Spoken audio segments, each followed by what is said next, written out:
ជំរាបសួរបងប្អូនវិលត្រឡប់មកជួបគ្នាសារជាថ្មីជួបជាមួយនឹងខ្ញុំបាទដុល្លារហើយថ្ងៃនេះយើងនឹងមកតាមដានស្ដាប់រឿងបំពេស្នេហ៍នាងសារិកាហើយភាគនេះក៏ជាភាគ2ផងដែរអញ្ចឹងមុននឹងនិយាយទៅដល់ភាគទី2ខ្ញុំសូមសង្ខេបភាគទី1បន្តិចដើម្បីប្រមូលសាច់រឿងណាឲ្យបងប្អូនបានយល់បងប្អូនបានដឹងហើយថាអ្នកគ្រូសារិកាហ្នឹងគាត់មានសង្សាររបស់គាត់រួចហើយឈ្មោះរបស់គាត់គឺវិបុលហើយកន្លងមកទៀតហ្នឹងបើនិយាយពីក្តីស្រឡាញ់របស់វិបុលចំពោះសារិកាវិញណាគាត់ចង់តែចូលស្ដីដណ្ដឹងសារិកាហ្នឹងឯងដើម្បីក្លាយទៅជាប្រពន្ធរបស់គាត់ប៉ុន្តែសារិកាគាត់អត់ទាន់គិតគូរទៅដល់ពេលវេលាហើយឬក៏ត្រៀមខ្លួនជាប្រពន្ធឡើយទេគាត់សុំពេលវេលាបន្តិចទៀតគាត់ចង់ឲ្យខ្លួនគាត់នេះចាស់ចិត្តចាស់កំណត់ឬក៏និយាយមួយទៀតថាមានមុខរបរណាមានន័យថា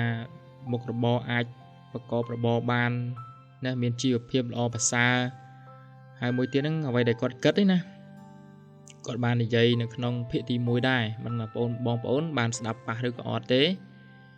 គាត់ចង់សម្ដៅទៅលើមិត្តប្រុសរបស់គាត់នេះបើទោះបីជាគាត់មានក្តីស្រឡាញ់ស្មោះហើយស្នេហាស្មោះហើយប៉ុន្តែវាចំណុចមួយហ្នឹងគឺគាត់អត់តមានភាពរឹងមាំខ្លួនឯងណាបងប្អូននៃវិបុលហ្នឹងគាត់អត់តមានភាពរឹងមាំជាខ្លួនឯងទេមានន័យថាគាត់ត្រូវរស់នៅជាមួយនឹងគ្រួសារណាបងប្អូនត្រូវរស់នៅជាមួយនឹងគ្រួសារគឺជាអ្នកកាច់ចង្កូតឲ្យគាត់ប្រកបរបរជាអ្នកកាប់អុសទេអ្នកកាប់អុសលក់នៅក្នុងភូមិហើយធ្វើស្រែធ្វើចម្ការអញ្ចឹងហើយចំណុចនេះហើយដែលសារិកាគាត់ក៏លើកឡើងមកនិយាយដែរថាមុននឹងយើងឈានទៅដល់អាពាហ៍ពិពាហ៍ខ្លាចជាប្តីប្រពន្ធហ្នឹងក៏យើងត្រូវតែរៀបខ្លួនឯងរៀបចំខ្លួនឲ្យបានល្អណាមានជីវភាពល្អប្រសើរមានមុខរបរត្រឹមត្រូវមុខរបរណាដែលអាចឲ្យគ្រួសាររបស់យើងនឹងរស់នៅធូរធារគាត់គ្រាន់តែជាគ្រូបង្រៀនថ្នាក់បឋមទេប្រាក់ចំណូលក៏មិនបានច្រើនដែរនេះដោយរាល់ថ្ងៃហ្នឹងគាត់រស់នៅជាមួយនឹងឪពុកជាមួយនឹងបងប្រុសឈ្មោះថានាយសំណប់ហ្នឹងអញ្ចឹងពួកគាត់រស់នៅបែបជីវភាពស្រុកស្រែយើងដឹងហើយបន្តមកទៀតក៏វិបុលហ្នឹងក៏បាននិយាយជាមួយសង្សារគាត់ថាគាត់ដូចជាមានប្រផ្នូលណាប្រផ្នូលនៃការបែកបាក់ស្នេហារបស់គាត់ណាយើងនិយាយសាមញ្ញទៅថាដូចជាប្រផ្នូលឲ្យពួកគាត់ហ្នឹងឃ្លាតឆ្ងាយពីគ្នាអញ្ចឹងអាសម្ដីរបស់គាត់ហ្នឹងនិយាយប្រាប់សង្សារគាត់ហើយដំបូងឡើយហ្នឹងគឺសារិកាគាត់គិតថាដូចជាខាងប្រុសហ្នឹងមិនទុកចិត្តគាត់ណាបងប្អូនសាច់រឿងណាដូចជាមិនទុកចិត្តអញ្ចឹងប៉ុន្តែវាគឺជាការនិយាយចេញពីចិត្តរបស់គាត់អ្វីដែលគាត់គិតណាបងប្អូនអ្វីដែលគាត់មានអារម្មណ៍ហ្នឹងគឺគាត់ប្រាប់អញ្ចឹងតួស្រីពេលហ្នឹងគាត់ដូចជាខឹងណាខឹងបន្តិចប៉ុន្តែក្រោយមកទៀតហ្នឹងគឺអ្នកគ្រូសារិកានេះត្រូវបានបុរសម្នាក់ហ្នឹងគាត់សារភាពស្នេហ៍បុរសម្នាក់ហ្នឹងគឺលោកនាយកសែមនឹងឯងលោកនាយកសែមហ្នឹងគាត់មានអាយុ30ជាងហើយនាយកសាលាណានាយកសាលាធំណាហើយបើនិយាយពីជីវភាពនៅក្នុងភូមិនាយកសែមហ្នឹងគាត់ជាអ្នកមានហើយគាត់មានមុខមានមាត់ហើយគាត់គឺជាកំឡោះចាស់គាត់មិនដែលធ្លាប់មានប្រវត្តិមានស្នេហាអីអញ៉ៃតាក់ទងមួយណាគេទេណាហើយទើបតែមានចំណាប់អារម្មណ៍ជាមួយនឹងតួស្រីយើងហ្នឹងក៏បានសារភាពហើយសារភាពហ្នឹងគឺសារភាពតែ2នាក់នៅក្នុងការិយាល័យទីចាត់ការហ្នឹងឯងហើយចំណែកអ្នកគ្រូសារិកានៅពេលដែលទទួលបានការសារភាពដូច្នោះណាគាត់ក៏យល់ហើយគាត់ក៏បដិសេធក៏មិនមែនបដិសេធដាច់អហង្ការទេគាត់បដិសេធបែបយកមុខរាប់គ្នាថ្ងៃក្រោយណាអញ្ចឹងហើយបានជាគាត់ត្រឡប់មកវិញហ្នឹងណាមកដល់ផ្ទះវិញហ្នឹងក៏គិតទៅដល់រឿងហ្នឹងហើយផ្ទៀងនឹងសម្ដីរបស់សង្សារគាត់ប្រផ្នូលហ្នឹងដូចជាកើតឡើងចំពោះគាត់ធ្វើឲ្យគាត់មានអារម្មណ៍ថាដូចសោកស្ដាយការដែលគាត់ស្ដាប់សង្សារគាត់និយាយសាមញ្ញគាត់បែរជាខឹងណាបងប្អូនខឹងមិត្តប្រុសរបស់គាត់ថានិយាយមកដូចជាអត់ទុកចិត្តគាត់ចឹងគាត់ស្រឡាញ់ហើយណាគាត់ផ្ដល់គ្រប់យ៉ាងហើយមិនបានជាមកទុកចិត្តគាត់ទៀតប៉ុន្តែពីមុនមកក៏មិនដែលមានបុរសណាទៅសារភាពស្នេហាជាមួយគាត់ចឹងដែរអត់ដែលមានទេទើបម្ដងហ្នឹងគឺសារភាពឆៅតែម្ដងអញ្ចឹងហើយបានជាគាត់គិតត្រឡប់មកវិញ គាត់ដូចជាខុសជាមួយសង្សារគាត់អញ្ចឹងដើម្បីប៉ះប៉ូវនៃក្តីស្រឡាញ់ណាកុំឲ្យមានការល្អក់កចិត្តអញ្ចឹងគាត់ក៏បានរំពឹងទុកថារាត្រីមួយហ្នឹងគឺមិត្តប្រុសរបស់គាត់មកទីបំផុតគឺគាត់បានមកមែនណាមករកគ្នាចឹងហើយគាត់ក៏បានផ្ដល់ឲ្យនៅគេហៅថាការថ្នាក់ថ្នមប្រឡោមបង3កាយស្រីជាមួយនឹងបងណារាត្រីដ៏ស្ងប់ស្ងាត់ហើយពួកគាត់ក៏បានសាសងនឹងពាក្យសម្ដីក៏ដូចជាកាយវិការណាតួប្រុសរបស់យើងផ្ដល់ឲ្យទៅតួស្រីហ្នឹងអញ្ចឹងបបោះអង្អែលណាឆ្លើយតបទៅនឹងតម្រូវការចិត្តស្រីអញ្ចឹងពួកគាត់បានត្រឹមតែបបោះអង្អែលប៉ះពាល់បន្តិចបន្តួចតែប៉ុណ្្នឹងឯងណាតួប្រុសរបស់យើងណានៅភាគ1អញ្ចឹងនៅពេលដែលគាត់បាននេះណាផុតមករាត្រីទៅចូលមកដល់ភាគបន្ទាប់ទៀតហ្នឹងណាថ្ងៃបន្ទាប់ហ្នឹងតួស្រីរបស់យើងហ្នឹងក៏បានទៅបង្រៀនដូចធម្មតាអញ្ចឹងការទៅបង្រៀនហ្នឹង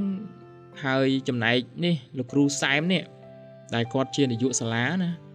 គាត់ឧស្សាហ៍ចូលណាដើរកាត់ថ្នាក់រៀនដើរកាត់អីទៅតែងតែលួចមើលណាលួចមើលកាយវិការសារិកាហ្នឹងគាត់កំពុងតែបង្រៀនសិស្សណាស្របពេលដែលគាត់បង្រៀនហ្នឹងមើលទៅកាយវិការកូនស្រីគេអញ្ចឹងទៅធ្វើម៉េចទេបើគាត់សារភាពដែរប៉ុន្តែបរាជ័យណាតែក៏មិនអស់សង្ឃឹមអីដែរគាត់ផ្ដល់ឱកាសឲ្យខ្លួនឯងមួយណាផ្ដល់ឱកាសឲ្យខ្លួនឯងគឺលោកគ្រូសែមនេះវាជាចំណុចល្អមួយណាបងប្អូនយើងគិតសពទៅគ្រូសែមគាត់បរាជ័យមែនប៉ុន្តែគាត់ផ្ដល់ឱកាសឲ្យខ្លួនឯងមួយគឺគាត់ត្រូវតែសារភាពស្នេហ៍បើបរាជ័យឬក៏ជោគជ័យមិនសំខាន់ទេសំខាន់ផ្ដល់ឱកាសឲ្យខ្លួនឯងបានធ្វើឲ្យបានធ្វើណាទទួលបានព័ត៌មានថាអូគេបដិសេធយើងណាបើមិនត្រឹមបដិសេធណាក៏មានផ្ដល់ចម្លើយបន្តិចណាហើយក៏ទុកឱកាសខ្លួនឯងទៀតបើសិនជាអ្នកគ្រូសារិកាត្រូវការគាត់នឹងឈរនៅទីនេះគឺរងចាំជួយគ្រប់ពេលវេលាឲ្យតែអ្នកគ្រូត្រូវការខ្ញុំនឹងជួយទាំងអស់ខ្ញុំអត់ប្រកាន់អ្វីទាំងអស់ខ្ញុំត្រូវការជួយនេះហើយជាចំណុចល្អរបស់លោកគ្រូសែមនឹងព្រោះតែស្រឡាញ់គេណាហើយពេលដែលមិនតន់សារភាពនឹងថាស្រឡាញ់ខ្លាំងដែរប៉ុន្តែវាដូចជាមិនខ្លាំងជ្រួយជ្រៅណាតែដល់ពេលសារភាពហើយអារម្មណ៍គាត់រត់តែស្រឡាញ់ខ្លាំងណាចូលចិត្តទៅលួចមើលគេបង្រៀនណាថ្នាក់រៀនរបស់គេហ្នឹងអញ្ចឹងពេលដែលគាត់ហ្នឹងហើយសារិកាគាត់បរៀនចប់ពេលព្រឹកចឹងហើយគាត់ក៏បានចេញពីបង្រៀនមកហ្នឹងជាមួយនឹងដៃគូរបស់គាត់គឺអ្នកគ្រូឆោវីហ្នឹងគឺជាមិត្តភ័ក្តិរបស់គាត់នៅក្នុងភូមិនឹងដែរគាត់ជាគ្រូដូចគ្នាណាអញ្ចឹងពេលដែលគាត់ចេញមកអញ្ចឹងទៅពេលហ្នឹងក៏អ្នកគ្រូឆោវីគាត់បានរបៀបថាបដៅកង់មកជាមួយគ្នាចេញពីបដៅចេញមកពីក្នុងសាលាហ្នឹងអត់ទាន់មកដល់ខ្លងទ្វារនៅឡើយទេអ្នកគ្រូឆោវីក៏ថាគ្នាដូចជាឃើញលោកនាយកសែមឧស្សាហ៍សង្កេតឃើញឯងអាសាដើរមកកាន់ថ្នាក់របស់ឯងដល់ហើយតើមានរឿងអីទេដឹងឬក៏មានពាក់ចិត្តពាក្យអីទេអីពេលនោះក៏សារិកាក៏ថាគ្នាមិនទៅលាក់បាំងអីទេមិត្តសម្លាញ់អើយការពិតទៅគ្នាពិតជាមិនយល់ខ្លួនឯងដែរណាលោកគ្រូសែមគាត់បាននិយាយពីអារម្មណ៍ល្អរបស់គាត់ចំពោះគ្នាហើយឯងជួយគិតគ្នាមើលថាគ្នាមានបងវិបុលហើយណាហើយគាត់ក៏បានបង្ហាញអារម្មណ៍ពេញចិត្តគ្នាដែរគ្នាមិនដឹងថាគួរលាក់យ៉ាងម៉េចទេសម្លាញ់លាក់ទៅវាពិបាកទៅក្នុងខ្លួនយើងអញ្ចឹងណាគ្នាដូចអត់យល់សោះមិនបានគាត់គិតចឹងចំពោះគ្នាអញ្ចឹងអ្នកគ្រូឆោវីក៏និយាយថាធម្មតាទេឯងជានារីដែលស្រស់ស្អាតណាគ្នាមិនហ៊ានវាតម្លៃថាស្អាតដាច់គេណាប៉ុន្តែនៅក្នុងភូមិក៏មិនទាន់មាននរណាម្នាក់ស្អាតលើឯងដែរទាំងស្អាតទាំងអេរយាបថណាទាំងរបៀបថាសភាពរៀបសារណាអញ្ចឹងអត្តចរិតលក្ខណៈហ្នឹងគឺគេពេញចិត្តណាគ្នាឃើញជាស្រីហ្នឹងក៏គ្នាពេញចិត្តឯងដែរហើយមិនដឹងថាយ៉ាងម៉េចទេអាហ្នឹងបើសិនជាមនុស្សប្រុសស្រឡាញ់ស្រីស្អាតក៏វាមិនខុសដែរតែមើលទៅគាត់ដូចជាអាណិតណាគ្នានិយាយមែនណាឯងមើលទៅគ្នាតែសង្កេតឃើញគាត់ឧស្សាហ៍អង្គុយមើលមកថ្នាក់របស់ឯងណាយើងគិតមើលប៉ុណ្ណឹងទៅដឹងហើយពេលនោះក៏ពួកគាត់នឹងឯងបដៅកង់ចេញមកដល់ផុតខ្លងទ្វារមកក៏ស្រាប់តែលេចវត្តមានតួប្រុសយើងវិបុលណាហើយក៏បានហៅអូនសារិកាពេលនោះសារិកាងាកទៅគឺឃើញវិបុលកំពុងតែឈរណាហើយសារិកាក៏ញញឹម មិនបានជាបងមកទីនេះអញ្ចឹងតើថ្ងៃនេះបងអត់ទៅកាប់អុសទេអីពេលហ្នឹងក៏វិបុលដើរមកក្បែរគាត់និយាយថាថ្ងៃនេះបងអត់បានទៅកាប់អុសទេដោយសារតែលោកពុកគាត់អត់សូវស្រួលខ្លួនណាអញ្ចឹងក៏ពួកបងអត់បានកាប់ទៅត្រូវហើយអ្នកម៉ែថាឲ្យហៅអូនហ្នឹងទៅលេងផ្ទះអូនទៅអត់ទៅមួយបងអត់បងមកហ្នឹងគឺមកហៅអូនហ្នឹងហើយពេលនោះក៏សារិកាថាអូនទៅក៏បានដែរដល់ពេលហ្នឹងក៏ហ្នឹងហើយចំណែកអ្នកគ្រូឆោវីនេះក៏មិននៅរំខានទឹះដៃទឹះជើងគេដែរសារិកាគ្នាទៅផ្ទះមុនហើយចឹងណាអត់អីទេឯងទៅផ្ទះមុនចាស់គ្នាទៅលេងផ្ទះរបស់បងបលសិនជូនពរសំណាងល្អពេលនោះគូបលហ្នឹងក៏បានឡើងជិះលើកង់ហ្នឹងហើយក៏ដប់សារិកាហ្នឹងនៅពីក្រោយណាអញ្ចឹងសារិកានៅពេលដែលគាត់ជិះកង់ពេលថ្ងៃអញ្ចឹងសកម្មភាពពួកគាត់ហ្នឹងរបៀបថាមិនได้ស្និទ្ធស្នាលដូចពេលយប់ទេមកមើលទៅសំភ្នែកអញ្ចឹងណាពេលដែលគាត់ជិះកង់អញ្ចឹងមកឆ្លៀតពេលហ្នឹងក៏វត្តមានគ្រូនេះលោកគ្រូសែមនេះបើកឡានមកពីសាលាដែរមកហ្នឹងក៏ឃើញពួកគាត់ជិះកង់ជាមួយគ្នាអញ្ចឹងក៏ឃើញហើយគាត់ក៏អញញឹមលុយអញញឹមម្នាក់ឯងនៅក្នុងឡានណាក៏ទៅគឺពួកគេស្រឡាញ់គ្នាមែនអញ្ចឹងធ្វើឲ្យគាត់យល់ដល់ពាក្យសម្ដីដែលគេតែនិយាយថាស្នេហាបរិសុទ្ធរមែងឈ្នះអស់មាសត្រូវណាបើសំបីតែមាសប្រាក់អំណាចវណ្ណៈនៅក្នុងសង្គមបើប្រៀបធៀបវិញវិបុលហើយនឹងលោកគ្រូពេទ្យសែមនេះគ្រូពេទ្យសែមមានជាងឆ្ងាយណាមានទាំងឡានមានទាំងផ្ទះមានទាំងវណ្ណៈហើយមុខមាត់ក្នុងសង្គមហ្នឹងគឺគ្រូពេទ្យសែមគ្រូនាយកសែមហ្នឹងគឺគាត់ខ្លាំងណាបងប្អូនគ្រូនាយកសែមណាអញ្ចឹងពេលដែលគាត់ឃើញអញ្ចឹងក៏របៀបថាហ្នឹងហើយទៅសើពួកគាត់ទៅមិនដឹងថាធ្វើម៉េចទេនឹងបើពួកគាត់ស្រឡាញ់គ្នាហើយចំណែកវិបុលក៏បានដប់សារិកាណាព្រិចភ្នែកទៅកាត់វាលស្រែកាត់អីអញ្ចឹងណាទេសភាពស្រុកស្រែអញ្ចឹងទៅជិះកង់ជាមួយគ្នាណាមួយយ៉ាងមកគេដែរតាអញ្ចឹងក៏បានជិះទៅដល់ផ្ទះរបស់តួប្រុសនៅពេលដែលគាត់បានជិះទៅដល់ផ្ទះរបស់តួប្រុសហ្នឹងហើយពេលហ្នឹងក៏សារិកាចុះទៅលើកង់មកឃើញម្ដាយរបស់វិបុលណាម្ដាយរបស់វិបុលគឺមានឈ្មោះថាអ្នកមីងនិមលណាអ្នកមីងនិមលហើយឪពុករបស់វិបុលឈ្មោះថាពុប៊ុនពេលដែលសារិកាចុះទៅលើកង់មកក៏ជម្រាបសួរអ្នកមីងតើអ្នកមីងកំពុងធ្វើអីចឹងណា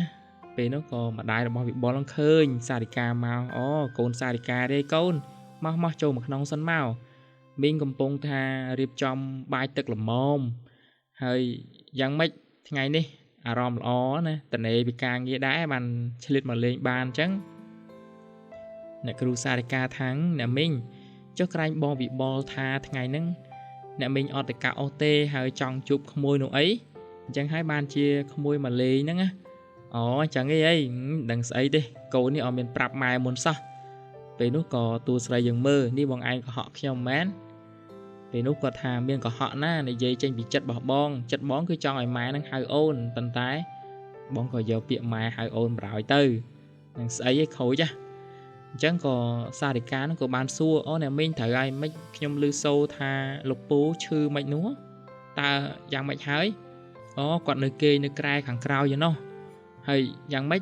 ឥឡូវខ្ញុំចង់ទៅមើលគាត់បន្តិចអញ្ចឹងណាអញ្ចឹងក៏បានដែរតោះយើងទៅក្រោយនោះក៏បានដែរអញ្ចឹងពេលហ្នឹងក៏នឹងឲ្យសារិកាហើយនឹង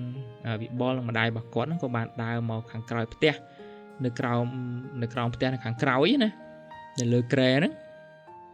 ពេលហ្នឹងក៏សារិកាលើកដៃជម្រាបសួរលោកពូតើយ៉ាងម៉េចហើយសុខទុក្ខ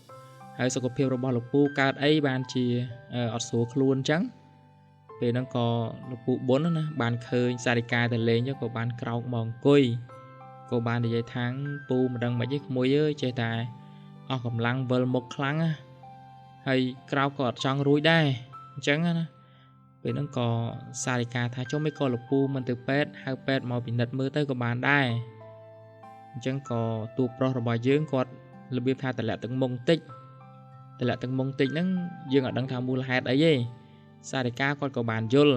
គាត់ថាប្រហែលជាខ្វះខាតអីចឹងណាអញ្ចឹងគាត់ក៏លែងសួរទៅអញ្ចឹងគាត់ថាឥឡូវលោកពូភាសាបាយផ្សាយបានអត់អញ្ចឹងណាចេះសួរទៅ ก็ថាអីទេហូបបានធម្មតាប៉ុន្តែគាត់ចេះតែអស់កម្លាំងហូបបាននៅតែអស់កម្លាំងទៀតល្ងុយតែគេងណាអត់ដឹងយ៉ាងម៉េចទេបើអង្គុយយូរទៅយវលមុខមិនដឹងថាជំងឺអីពិតប្រាកដទេគាត់អត់យល់សោះអញ្ចឹងក៏ជំងឺនេះបើធម្មតាក៏វាមិនអីដែរប៉ុន្តែវាមិនមែនជាជំងឺធម្មតាទេអ្នកទាំងអស់គ្នាក៏បានអង្គុយលេងហើយក៏បានហូបបាយជុំគ្នាស្របពេលនោះដែរណាហើយចំណែកអ្នកមីងនិមលទេពេលនោះក៏បានឃើញសារិកាហ្នឹងអង្គុយលេងជាមួយនឹងកូនប្រុសរបស់គាត់យ៉ាងស្និទ្ធស្នាលនៅក្រោមដើមស្វាយក្រោយផ្ទះហ្នឹងអញ្ចឹងនៅក្រោយផ្ទះហ្នឹងគេមានកន្លែងគេអង្គុយលេងអង្គុយអីចឹងណាមានចងតូងចងអីចឹងណាអញ្ចឹងគាត់ក៏បានឃើញអញ្ចឹងគាត់ក៏បានដើរទៅ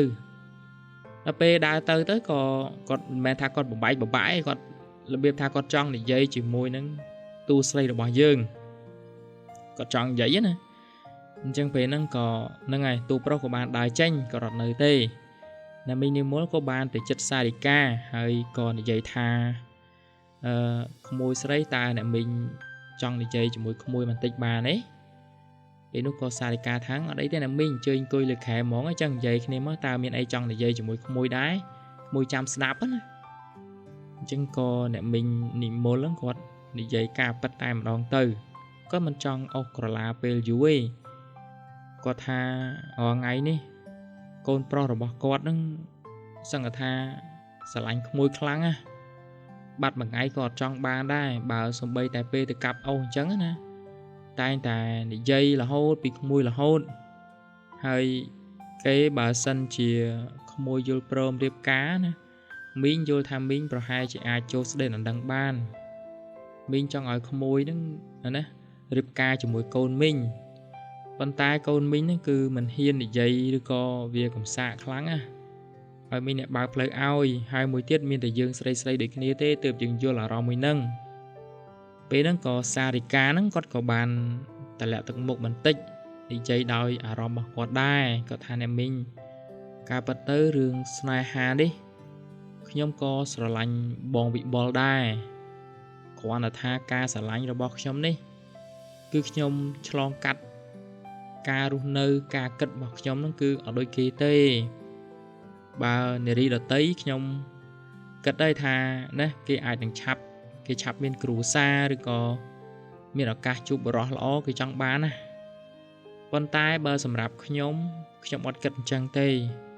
ខ្ញុំដឹងថាបងបុលនេះគឺជាមនុស្សល្អមនុស្សប្រុសដែលល្អបើមិនអញ្ចឹងមិនមែនខ្ញុំសែបគប់ស្រឡាញ់គាត់អស់រយៈពេលរាប់ឆ្នាំមកហើយប៉ុន្តែអ្វីដែលខ្ញុំគិតណាមីងគឺជីវភាពគ្រួសាររបស់ពួកយើងទាំងពីរអ្នកមីងឃើញថាខ្ញុំទើបតែរៀនចប់ទី12បើនិយាយពីជីវភាពរស់នៅវិញណាអ្នកមីងខ្ញុំមិនតន់ឈរខ្លួនឯងនឹងនៅឡើយទេហើយអ្នកមីងមើលមួយទៀតសំបីតែបងបុលក៏ដោយបងបុលគាត់ធំអាយុច្រើនហើយប៉ុន្តែអ្នកមីងអត់ដែលគិតថាចង់រកចំណេះចំណេញអីគាត់រៀនដើម្បីរកប្រាក់ទេឬក៏អ្នកមីង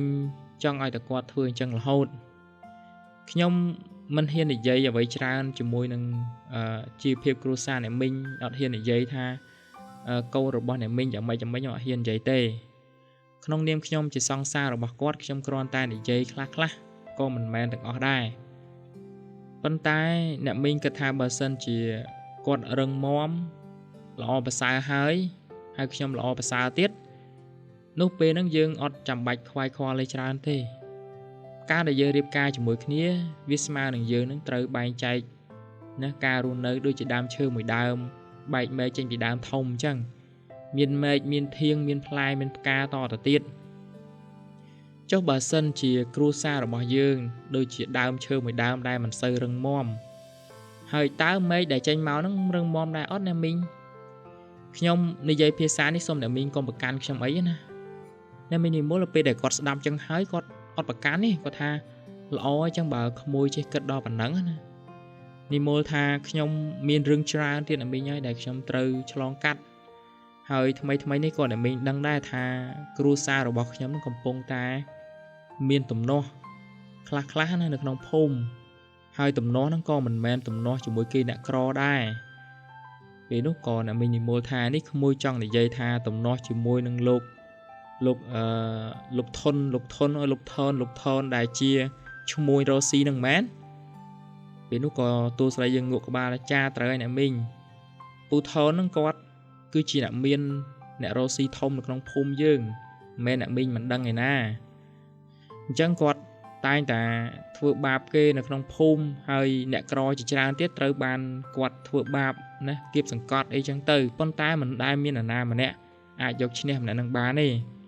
មកដល់ឥឡូវនេះគាត់បានទិញដីស្រែមួយកន្លែងដីស្រែនោះគឺជាប់នឹងស្រែរបស់ឪពុកខ្ញុំតែម្ដងហើយខ្ញុំធ្លាប់បានឮឪពុករបស់ខ្ញុំនិយាយថាគាត់ធ្វើស្រែមិនសូវត្រូវគ្នាជាមួយនឹងថកែនឹងទេហើយតែងតែឆ្លោះគ្នារហូតខ្ញុំមិនដឹងថាត្រូវជួបរឿងអីតទៅទៀតណាអ្នកមីងខ្ញុំគិតថារាល់ថ្ងៃនេះហើយគ្រួសារយើងមិនសូវជាធូរធារយើងបែរជាមានចំនួនជាមួយនឹងគេអ្នកមីងគិតមើលថាតើយើងនឹងជួបរឿងអីណាខ្ញុំតែងតែសូមអង្វរលោកពុករបស់ខ្ញុំនឹងកុំព្យាយាមឆ្លោះជាមួយពួកនឹងយើងធ្វើបានយើងយកប៉ុណ្ណឹងទៅកុំឆ្លោះមួយគេណាអញ្ចឹងអ្នកមីងនិមលនេះគាត់យល់ខ្លាំងមែនតើណាគាត់ទៅសើកូននឹងចេះគិតចេះគូខ្លាំងណាអញ្ចឹងក៏គាត់ចាប់សម្ដីមួយទៀតគាត់ថាអញ្ចឹងមានន័យថាក្មួយចង់ឲ្យអ្នកមីងហ្នឹងណាឲ្យអ្នកមីងហ្នឹងរៀបចំកូនអ្នកមីងហ្នឹងឲ្យមានមុខរបរមុខអីមែនទេចារិកាថាខ្ញុំមិនហ៊ានមានកំណត់ដល់អញ្ចឹងទេនេះជាគ្រួសាររបស់មីងទេតែបើមីងគិតមើលទៅថាបើសិនជាបងវិបុលនៅតែបន្តធ្វើរបរការងារជាមួយអ្នកមីងទៀតអ្នកមីងដឹងថាតើជីវភាពមួយនឹងទៅជាយ៉ាងណាខ្ញុំមិនរើសអើងខ្ញុំមិនអីទេប៉ុន្តែការរស់នៅយើងត្រូវតែមានគោលបំណងច្បាស់លាស់អ្នកមីងគួរតែស្វែងរកអនាគតឲ្យគាត់ធ្វើអ្វីផ្សេងក្រៅតែពីមុខរបររួមជាមួយគ្រួសារទៅខ្ញុំនិយាយតាមត្រង់នេះជាគំនិតរបស់ខ្ញុំពីមុនខ្ញុំមិនដែលចេះមានគំនិតគិតអញ្ចឹងទេប៉ុន្តែនៅពេលដែលបងបុលគាត់ចេះតែសុំខ្ញុំរៀបការរហូតខ្ញុំក៏ចាប់ផ្ដើមកើតនៅគំនិតមួយនឹងចេញមកនេះខ្ញុំនិយាយពាក្យពិតចេញពីចិត្តរបស់ខ្ញុំទាំងអស់ខ្ញុំអត់លាក់អ្នកមីងទេចំណែកអ្នកមីងនិមលបានស្ដាប់សម្ដីរបស់សារិកាក៏បានយល់គាត់ក៏មិនបាននិយាយអ្វីទៀតដែរត្រឹមតែការញញឹមពីព្រោះថាការពិតគឺបែបនេះមែនវិបុលត្រូវរស់នៅជាមួយនឹងគ្រួសាររបស់គាត់ហើយធ្វើរបរមួយចំនួនគឺពឹងផ្អែកទៅលើគ្រួសារទាំងអស់មិនទាន់មានគោលជំហររឹងមាំជាខ្លួនឯងនៅឡើយទេអ្នកទាំងពីរបានជជែកគ្នាអស់រយៈពេលយ៉ាងយូរចំណែកវិបុលបានអង្គុយរងចាំយ៉ាងអន្ទះសារចង់ដឹងពីលទ្ធផលក្រោយពេលដែលម្ដាយរបស់គាត់បាននិយាយជាមួយនឹងសារិកាលុះបន្ទាប់ក្រោយមកសារិកាក៏បានលាត្រឡប់ទៅផ្ទះវិញហើយចំណែកវិបុលក៏បានសួរទៅកាន់ម្ដាយរបស់គាត់អ្នកម៉ែតើអ្នកម៉ែមានបាននិយាយជាមួយនឹងអូនសារិកាដែរឬទេណាពេលនោះក៏ម្ដាយរបស់គាត់បង្ហាញទឹកមុខអស់សង្ឃឹមការនិយាយរបស់ម៉ែមិនខុសពីកូនទេគឺសារិកាគាត់មិនព្រមឡើយហ្នឹងណាហើយមួយទៀតគាត់បាននិយាយទៅដល់ពីអនាគតរបស់កូនដែរសារិកាគឺជាក្មេងស្រីដែលគិតបានហ្មត់ចត់ណានាងមិនមែនជាក្មេងស្រីធម្មតាដូចជាក្មេងស្រីដទៃទេការសម្រេចចិត្តធ្វើអីមួយគឺច្បាស់លាស់ខ្លាំងណាអញ្ចឹងបើយើងចង់បានគាត់ឬក៏យើងចង់ចូលស្ដីដណ្ដឹងគាត់គឺមិនងាយទេពេលនោះក៏វិបុលបានទម្លាក់ទឹកមុខចុះហើយក៏និយាយបន្តិចថាតើគាត់នៅតែនិយាយថាចង់ឲ្យខ្ញុំនេះមានគោលចំហររឹងមាំមែនទេម៉ែម្ដាយរបស់គាត់ក៏បានងក់ក្បាលត្រូវហើយនេះកូនធ្លាប់បាននិយាយជាមួយសារិកាពីមុនមកដែរមែនទេវិបុលក៏ងក់ក្បាលដូចគ្នាត្រូវហើយម៉ែថ្មីនេះគាត់ក៏បាននិយាយជាមួយខ្ញុំដែរខ្ញុំពិតជាខ្មាស់គាត់ខ្លាំងណាបើយើងនិយាយអំពីឋានៈនិងក្តីស្រឡាញ់អ្នកម៉ែគិតមើលទៅដំបងឡើយខ្ញុំពិតជាគិតគូរទៅដល់ចំណុចនេះគឺអត់មានខ្វល់អ្វីសោះដឹងតែពីស្រឡាញ់នាងតែដល់ពេលខ្ញុំគិតហើយស្ដាប់ឮសម្ដីរបស់នាងហើយទើបខ្ញុំយល់ថាតំណែងរបស់ខ្ញុំសម្រាប់នាងគឺมันអាចគ្រប់គ្រាន់បានទេទោះបីស្នេហារបស់យើងថិតថេរឬក៏ស្រឡាញ់គ្នាចេញពីចិត្តខ្ញុំគ្រាន់តែជាយុវជនម្នាក់នៅក្នុងភូមិរស់នៅជាមួយឪពុកម្ដាយហើយសារិកាគឺជាគ្រូបង្រៀនថាទៅខ្ញុំគួរតែគិតឃើញចំណុចនេះដែរម៉ែយើងមិនគួរណាសួរនាងម្ដងហើយម្ដងទៀតចឹងទេ ពេលនោះក៏អ្នកមីនិមលនឹងមើលទៅមុខកូនរបស់គាត់នេះកូនចង់មានន័យថាកូនបានគិតដល់ចំណុចនេះដែរមែនទេពេលនោះក៏ទូប្រយើងងក់ក្បាលត្រូវឲ្យម៉ែខ្ញុំក៏គិតដល់ចំណុចនោះដែរពិបាកហើយអញ្ចឹងឥឡូវចេះទៅកូនជូនសារិកាទៅផ្ទះសិនទៅឥឡូវនេះនាងកំពុងតែនិយាយលេងជាមួយនឹងឪពុករបស់កូនបាទតែម៉ែអត់អីទេក្រោយពេលដែលសារិកាបាននិយាយលេងជាមួយនឹងឪពុករបស់វិបុលហើយណាលោកពូបុនហ្នឹងអញ្ចឹងគាត់ក៏បានជម្រាបលាហើយមិនតែប៉ុណ្ណោះទូប្រុសរបស់យើងក៏បាននិយាយថាចាំបងជូនអូនទៅផ្ទះតើល្អទេសារិកាក៏បានញញឹមអញ្ចឹងក៏បានដែរពេលនោះក៏វិបុលហើយនិងសារិកាហ្នឹងក៏បានជិះកង់ជាមួយគ្នាវិបុលអ្នកដប់សារិកាទៅផ្ទះវិញណាពេលដែលវិបុលទៅដល់ផ្ទះណាក៏ស្រាប់តែឃើញឪពុករបស់សារិកាគាត់កំពុងតែអង្គុយពុះអុសជាមួយនឹងមិត្តភ័ក្តិសម្លាញ់ហើយពេលនោះក៏មិត្តភ័ក្តិសម្លាញ់ហៅវិបុលអេសម្លាញ់ចូលមកអង្គុយលេងសិនមកម៉េចឯនេះអារម្មណ៍ល្អម៉េចបានមកលេងទាំងថ្ងៃអញ្ចឹងណាចំណែកវិបុលក៏បានសប្បាយចិត្តញញឹមធម្មតាទៅគាត់ក៏ថាអីទេនឹងរវល់តិចដោយសារតែលោកពុកអត់សូវស្រួលខ្លួនអធិស្ឋានលោកអ៊ំថ្ងៃនេះខ្ញុំបានអង្គុយលេងទេខ្ញុំប្រញាប់ទៅផ្ទះលោកពុកអត់សូវស្រួលខ្លួនទេល្អឲ្យខ្មឺអត់អីទេទៅផ្ទះចោះអញ្ចឹងពេលនោះក៏វិបុលបានដើរត្រឡប់មកផ្ទះវិញនៅចាំពេលវេលាដែលសារិកាបានវិបុលដប់មកក្នុងកំឡុងពេលដែលពួកគេទាំងពីរនាក់កំពុងជិះកង់វិបុលគឺអត់បាននិយាយអ្វីទាំងអស់គេមានសភាពស្ងប់ស្ងាត់ចម្លែកសារិកាគាត់ក៏យល់ថាចម្លែកផងដែរតែគាត់អត់ហ៊ានសួរទេអញ្ចឹងយ៉ាងណាយ៉ាងណីទុកសិនទៅលុះពេលរាត្រីក៏បានមកដល់ទៀតគ្រួសាររបស់វិបុលក៏បានហូបបាយជុំគ្នាហើយសម្ដីរបស់សារិកាត្រូវបានម្ដាយរបស់វិបុលលើកយកមកនិយាយម្ដងទៀតក្នុងអំឡុងពេលហូបបាយពេលនោះឪពុករបស់វិបុលគាត់ក៏បាននិយាយដែរតាក់ទងទៅនឹងចំណុចមួយនេះគាត់ថាក្មួយសារិកាគឺជាក្មេងដែលល្អក្មេងដែលគិតគូរបានជ្រៅជ្រះ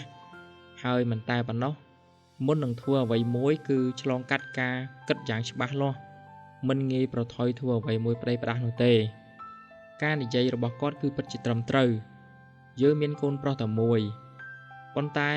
កូនប្រុសរបស់យើងបែរជាមិនអាចស្វែងរកអនាគតមួយឲ្យវាល្អប្រសើរក្រៅពីរស់នៅជាមួយនឹងឪពុកម្ដាយ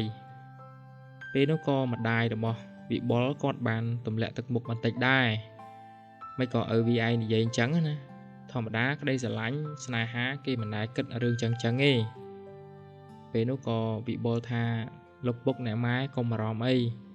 ខ្ញុំមិនឲ្យអ្នកទាំងពីរហ្នឹងគឺមានសម្ពាធជាមួយខ្ញុំទេខ្ញុំដឹងខ្លួនឯងថាខ្ញុំគួរធ្វើអ្វីហើយនៅពេលនេះពេលនោះក៏ម្ដាយរបស់វិបុលសួរទៅកូនប្រុសរបស់គាត់តើកូនចង់ធ្វើអីវិបុលក៏បាននិយាយថាស្អែកនេះខ្ញុំនឹងធ្វើដំណើរទៅផ្សារហើយរកមើលការងារធ្វើនៅទីនោះវិញ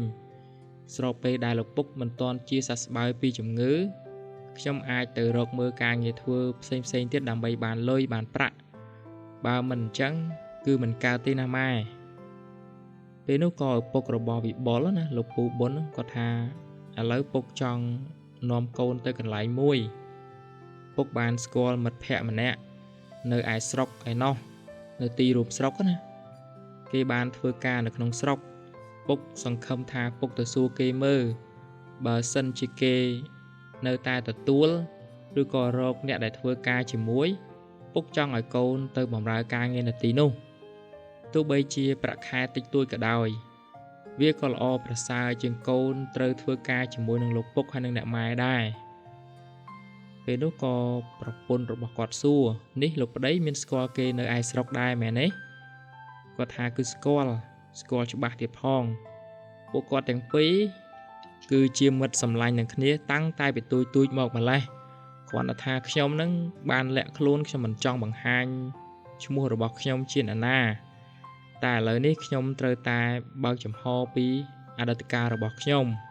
ពេលនោះក៏ម្ដាយរបស់វិបុលនឹងធ្វើមុខពេបណាអូយលោកហើយលោកតើយ៉ាងម៉េចសិនតែបើកកកាយគេឈ្មោះសម្បើមការមករាប់ឆ្នាំអីកាប់តអោសធ្វើតែស្រែហ្នឹងមិនដែលឃើញទៅឯណាផងសិតតែបើកគេឈ្មោះទៀតព ពេលនោះក៏ឪពុករបស់វិបុលអស់សំណើច បងគ្រាន់តែនិយាយលេងឲ្យសប្បាយតើស្អែកនេះចាំកូនដប់ពុកទៅស្រុកឲ្យផ្លែតណាពុកនឹងទៅនិយាយជាមួយនឹងមិត្តភ័ក្តិរបស់ពុកម្នាក់គេធ្វើការនៅក្នុងស្រុកហើយប្រហែលជាអាចមានតំណែងតិចតួចយើងមិនពិបាកទេជារៀងរាល់ដងតែងតែគិតថាកូនចង់ធ្វើការកូនចង់រស់នៅបម្រើពុកប៉ុន្តែពេលនេះពុកគិតសពទៅកូនមិនអាចធ្វើដូច្នេះទៀតទេដូចអ្វីដែលក្មួយសារិកានិយាយចឹងបើកូននៅតែធ្វើចឹងទៀតកូនអត់មានអនាគតទេទទួលស្នងតំណែងពីការងារពុកកាប់អុសតែប៉ុណ្្នឹងឯងហើយមុខរបរហ្នឹងតើនរណាគេយកកូនធ្វើជាប្តីបើទោះបីជាក្មួយសារិកាមិននិយាយពុកក៏បានលួចគិតខ្លះដែរកាលពីមុនណាពេលនោះក៏តួប្រុសរបស់យើងបើអញ្ចឹងចាំស្អែកនេះចាំកូនជូនពុកទៅហ្នឹងហើយមិនអីទេអញ្ចឹងអ្នកទាំង3ក៏បានហូបបាយជុំគ្នាដោយក្តីរីករាយណាក្រោមពន្លឺភ្លើងចង្កៀងរឹមនៅក្នុងផ្ទះ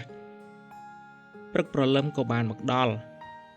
ពេលនោះវិបុលក៏បានដឹកឪពុករបស់គាត់ហ្នឹងដោយកង់ហ្នឹងទៅស្រុកណាទៅទីរួមស្រុកណាអញ្ចឹងពីភូមិរបស់វិបុលទៅកាន់ទីរួមស្រុកវាចម្ងាយឆ្ងាយវាចូលប្រហែលជា20គីឡូជាងណាដោយសារតែគ្រួសារគាត់ពុំធូរធារទេអញ្ចឹងគាត់ក៏អត់មានម៉ូតូជិះដែរ20គីឡូជាងគាត់ជិះកង់ទៅណាដប់ឪពុកគាត់ទៅហើយព្រលឹមឡើងទៅហើយពេលហ្នឹងក៏បានធ្វើដំណើរចេញទៅពីព្រឹកលុះបានទៅដល់ទីរួមស្រុកមែនទៅដល់ទីរួមស្រុកណាកន្លែងធ្វើការងារស្រុកហ្នឹងធំណាសាលាស្រុកធំមែនតើពេលហ្នឹងក៏បានហ្នឹងហើយឪពុករបស់វិបុលនេះដោយសារតែគាត់មានជំងឺអញ្ចឹងគាត់អាសាក្អកហើយអត់សូវមានកម្លាំងទេក៏គាត់ឲ្យកូនប្រុសរបស់គាត់នឹងគ្រាទៅសួរកន្លែងប៉ុស្តិ៍សន្តិសុខនៅខាងមុខណាប៉ុស្តិ៍អ្នកយាមហ្នឹងសួរថាតើ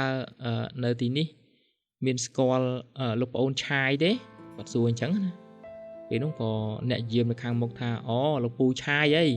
បាទប្អូនឆាយគាត់ត្រូវជាប្អូនរបស់ខ្ញុំលោកពូឆាយគាត់បានទៅក្រៅបាត់ហើយបើសិនជាលោកពូមានតំណែងតំណងជាមួយគាត់ចូលមកអង្គុយលេងខាងក្នុងសិនមកចាំពេលគាត់មកខ្ញុំនឹងប្រាប់គាត់ឲ្យ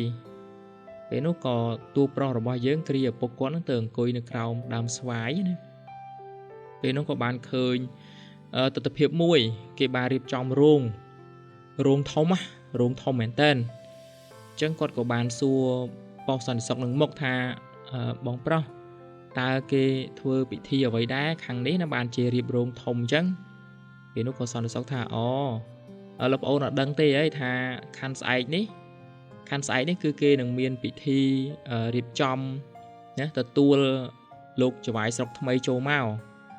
ហើយគាត់គឺជាអ្នកនៅចម្ងាយណាមកកាន់តំណែងនៅទីនេះចវាយស្រុកចាស់ហ្នឹងគាត់បានបដូរទៅទីតាំងផ្សេងហើយមួយទៀតគាត់មកទីនេះឬសូថាគាត់ហ្នឹងចង់បំពេញកាតព្វកិច្ចទីនេះឲ្យបានល្អណាអញ្ចឹងគឺគេបានរៀបចំពិធីទទួលគាត់នៅថ្ងៃស្អែកនេះពេលហ្នឹងតួប្រុសរបស់យើងនេះហេតុថាគាត់នឹងមិនដែលចូលក្នុងសង្គមអញ្ចឹងណាដឹងថាបើកភ្នែកបិទភ្នែកបលឹមឡើងអញ្ចឹងជួយតែការងារឪពុកម្ដាយទេហើយគាត់ក៏បានសួរទៀតបងប្រុសតើគេធ្វើយូរអត់អញ្ចឹងណាស្អែកនេះគាត់ថាមកព្រឹកថ្ងៃត្រង់ទេហើយដោយសារតែរឿងហ្នឹងហើយបានជាលពូឆាយហ្នឹងគាត់អត់ទំនេរទេគាត់ឡើងចុះរហូតគាត់ត្រូវតែជួលគេណាមើលកន្លែងមើលអីទៅរកកន្លែងទៅរៀបចំជួលកៅអីជួលអីគេហ្នឹងអញ្ចឹងបាទគាត់អត់អាចនៅទីនេះបានណាពេលនោះក៏គាត់នឹងអង្គុយបានប្រហែលជាកន្លះម៉ោងក៏ពូឆាយហ្នឹងបើកឡានមកអញ្ចឹងទៅក៏សន្តិសុខបើកកញ្ចក់ហ្នឹងប្រាប់ថាលោកពូថ្ងៃនេះគេមករកពូអញ្ចឹងណាអញ្ចឹងពូឆាយឆ្ងល់ណាគេមករកខ្ញុំមួយថ្ងៃដូចជាមិនដែលមានណាគេរកខ្ញុំទេព្រោះថាជាទូទៅខ្ញុំអត់សូវមានតំណែងតំណងអីសោះ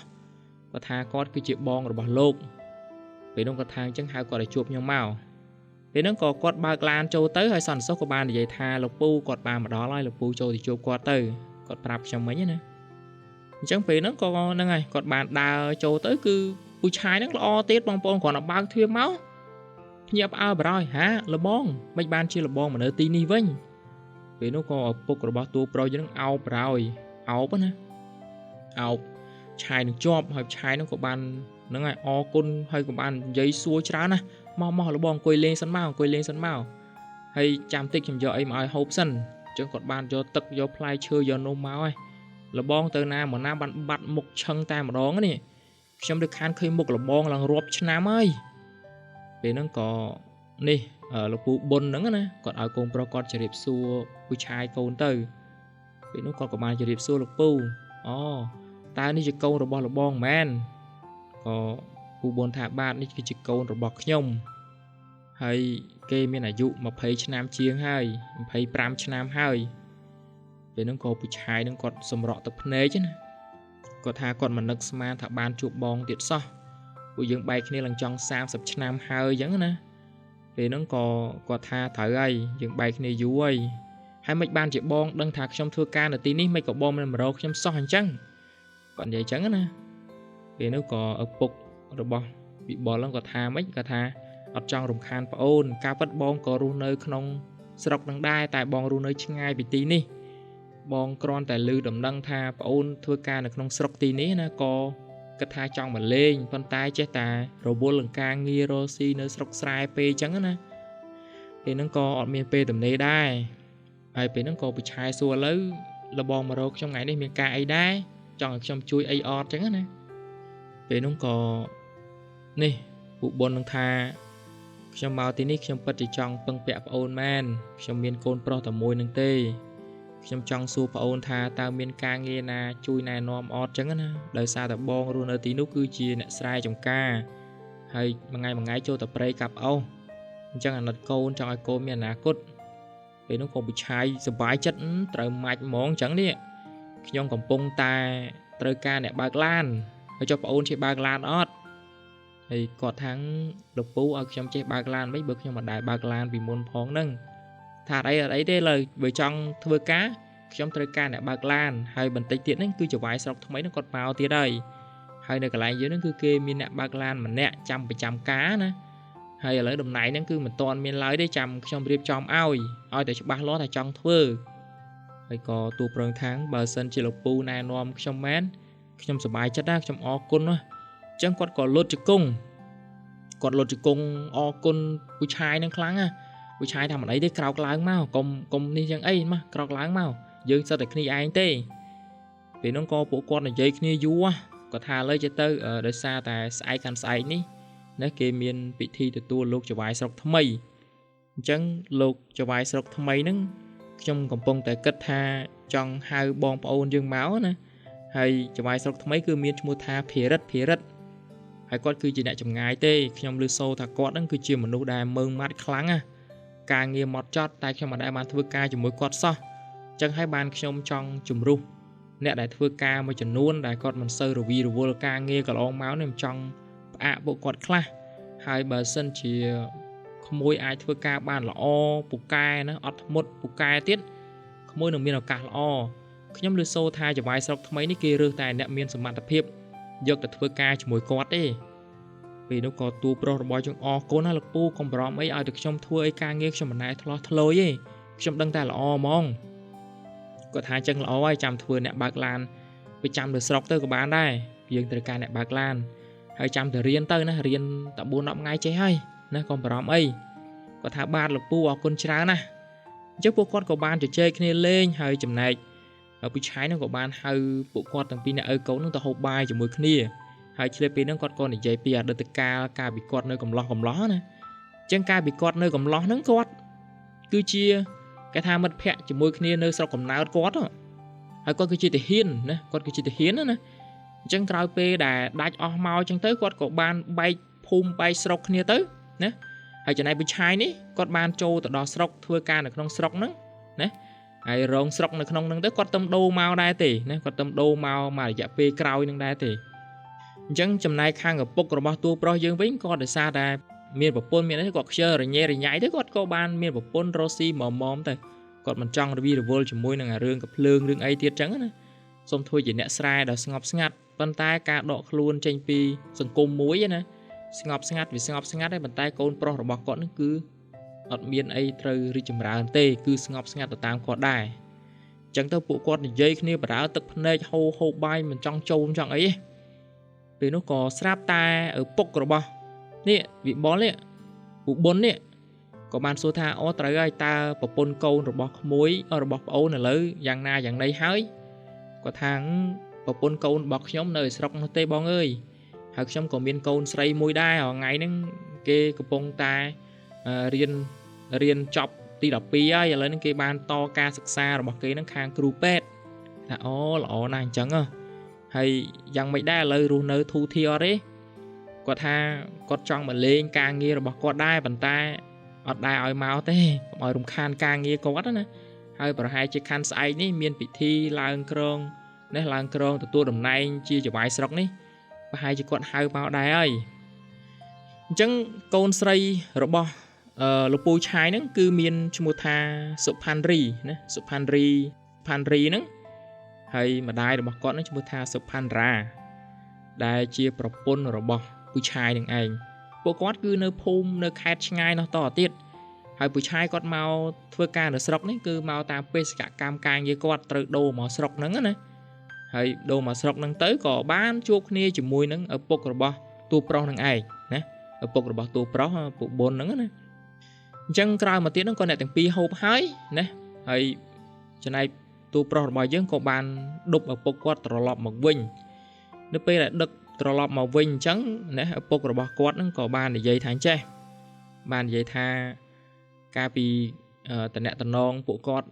នៅនឹងកន្លោះដូចគ្នាណាក៏ធ្លាប់ដល់ស្មោះស្ម័គ្រកាន់កភ្លើងណាជ្រោករណ្ដៅជាមួយគ្នាតស៊ូធ្ពក់ដៃគ្នាណាហើយមានអ្នកជំងឺខំលីខំអៀវខំសែកកាត់ព្រៃជួយតបានណាទីបំផុតពួកគាត់គឺល្អមែនណាគាត់អាចតស៊ូរិះសាតំណែងនឹងបានឥឡូវនេះគឺគេល្អប្រសើរហើយ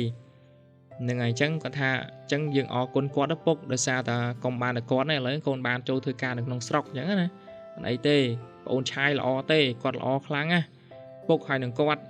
សឹងថាมันអាចកាត់ផ្ដាច់គ្នាដាច់ណាហើយកន្លងមកហ្នឹងគឺពុកទេដែលជាអ្នកដើរចោលគាត់លែងមានតំណែងជាមួយគាត់ដោយសារតែពុកចង់ដកខ្លួនរស់នៅជាមួយនឹងម៉ែកូនឲ្យស្ងប់ស្ងាត់តែពេលដែលពុកគិតឡើងវិញភាពស្ងប់ស្ងាត់របស់ពុកក៏បានធ្វើឲ្យជីវិតរបស់កូនស្ងប់ស្ងាត់ដែរពេលនេះពុកមិនអាចធ្វើដូចមុនទៀតទេពុកត្រូវតែ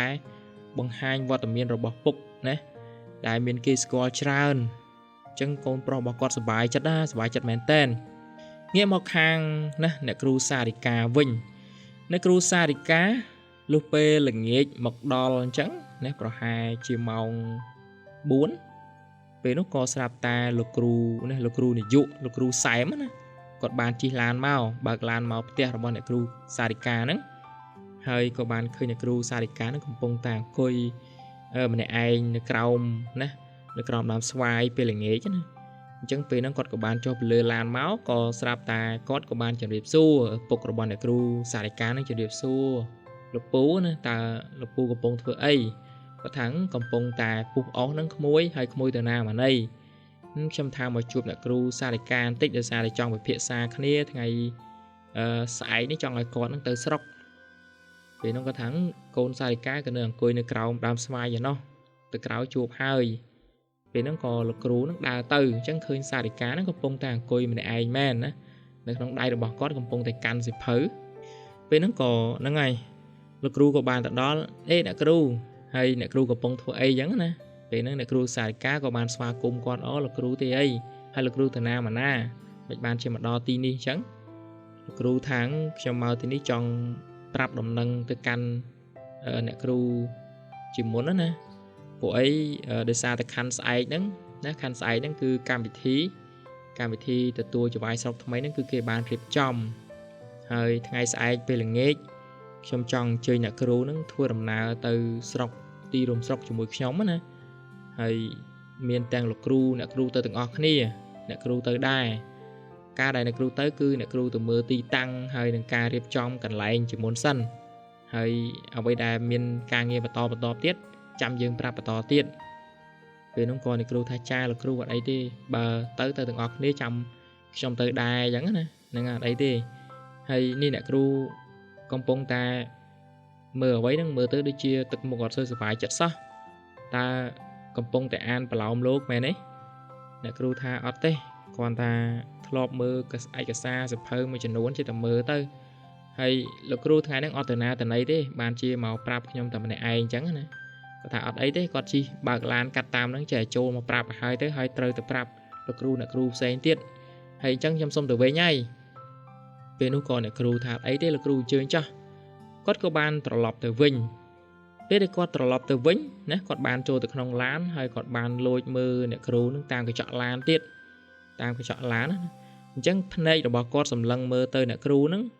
គាត់ធ្វើឲ្យនេះឪពុករបស់សារិកានឹងគាត់ចោលភ្នែកទៅចំដូចគ្នាឃើញលោកគ្រូនឹងដូចជាចាប់អារម្មណ៍ខ្លាំងអញ្ចឹងគាត់អត់មាត់ទេលុះពេលរាត្រីក៏បានមកដល់អ្នកទាំង3ណាគ្រូសាមួយហ្នឹងអ្នកទាំង3ហ្នឹងមានអ្នកគ្រូសារិកាបងប្រុសរបស់គាត់ហើយនឹងឪពុករបស់គាត់ហ្នឹងក៏បាននិយាយគ្នាលេងនៅពេលរាត្រីក្រោមពន្លឺចង្កៀងហ្នឹងណា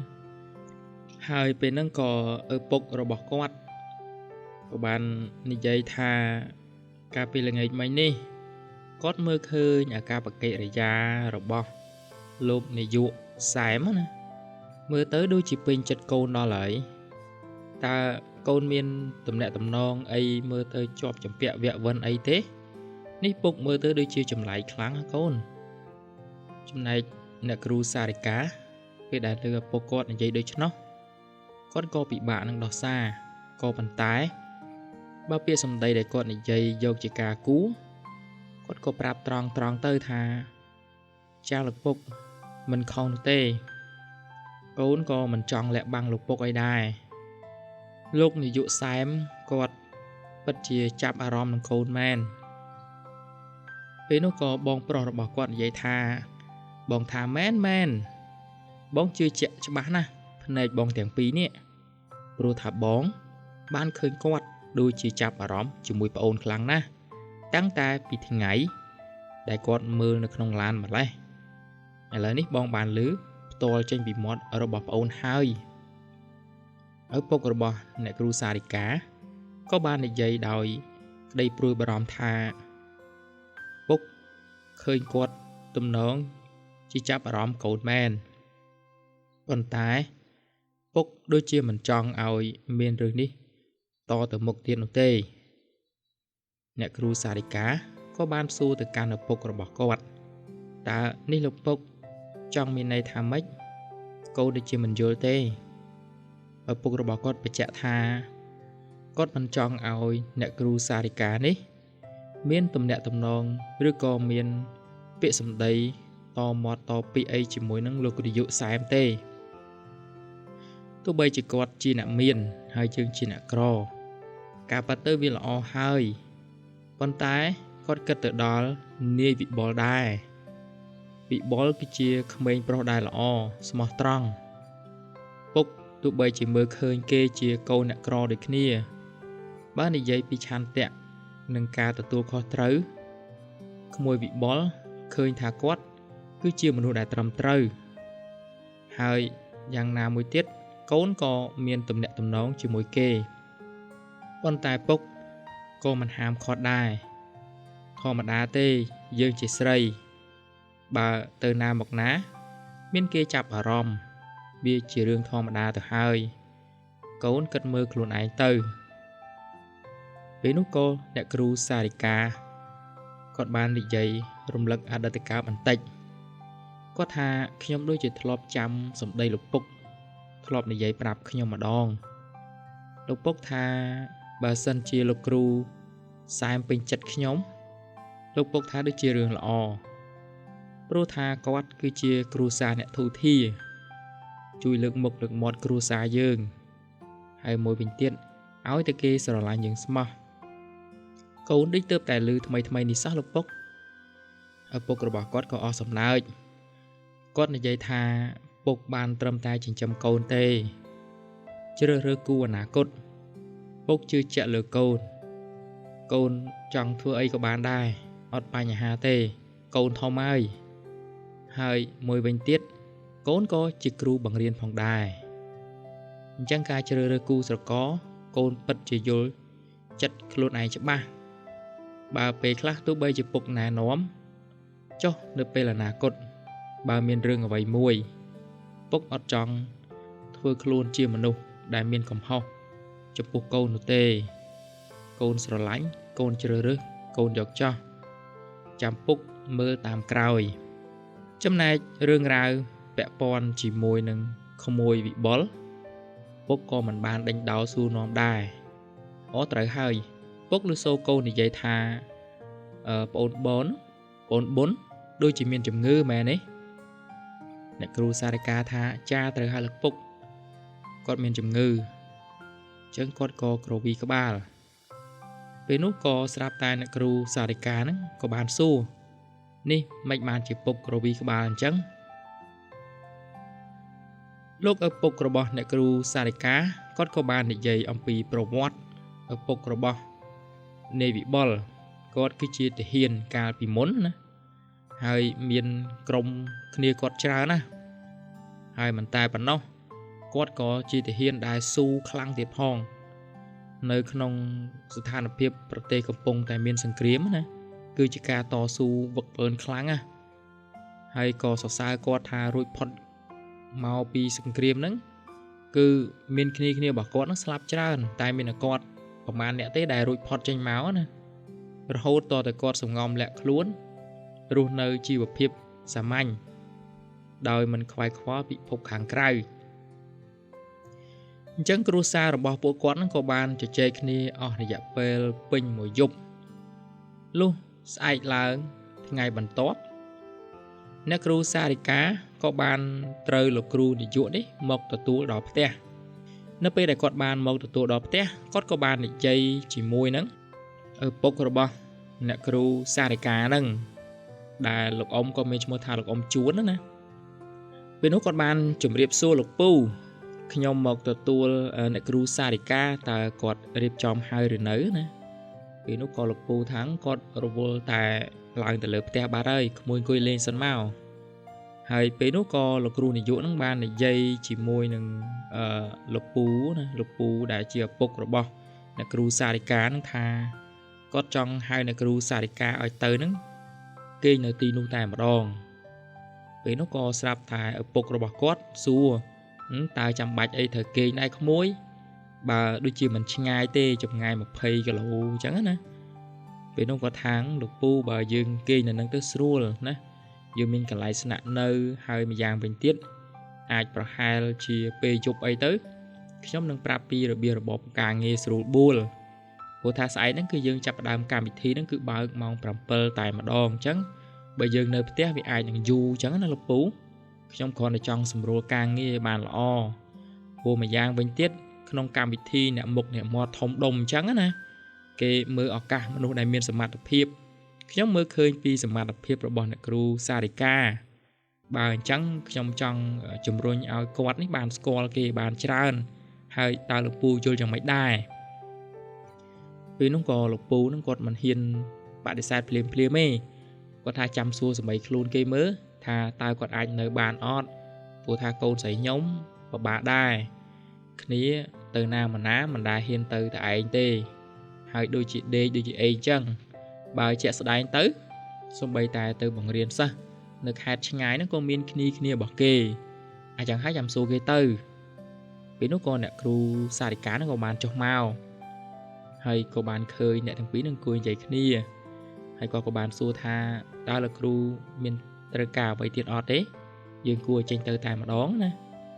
ពេលនោះក៏ឪពុករបស់គាត់បាននិយាយដែរថាកូនណាលោកគ្រូមិញនេះចង់ឲ្យកូនស្នាក់នៅទីនោះតែម្ដងហើយបើមិនយល់ទាស់ទេ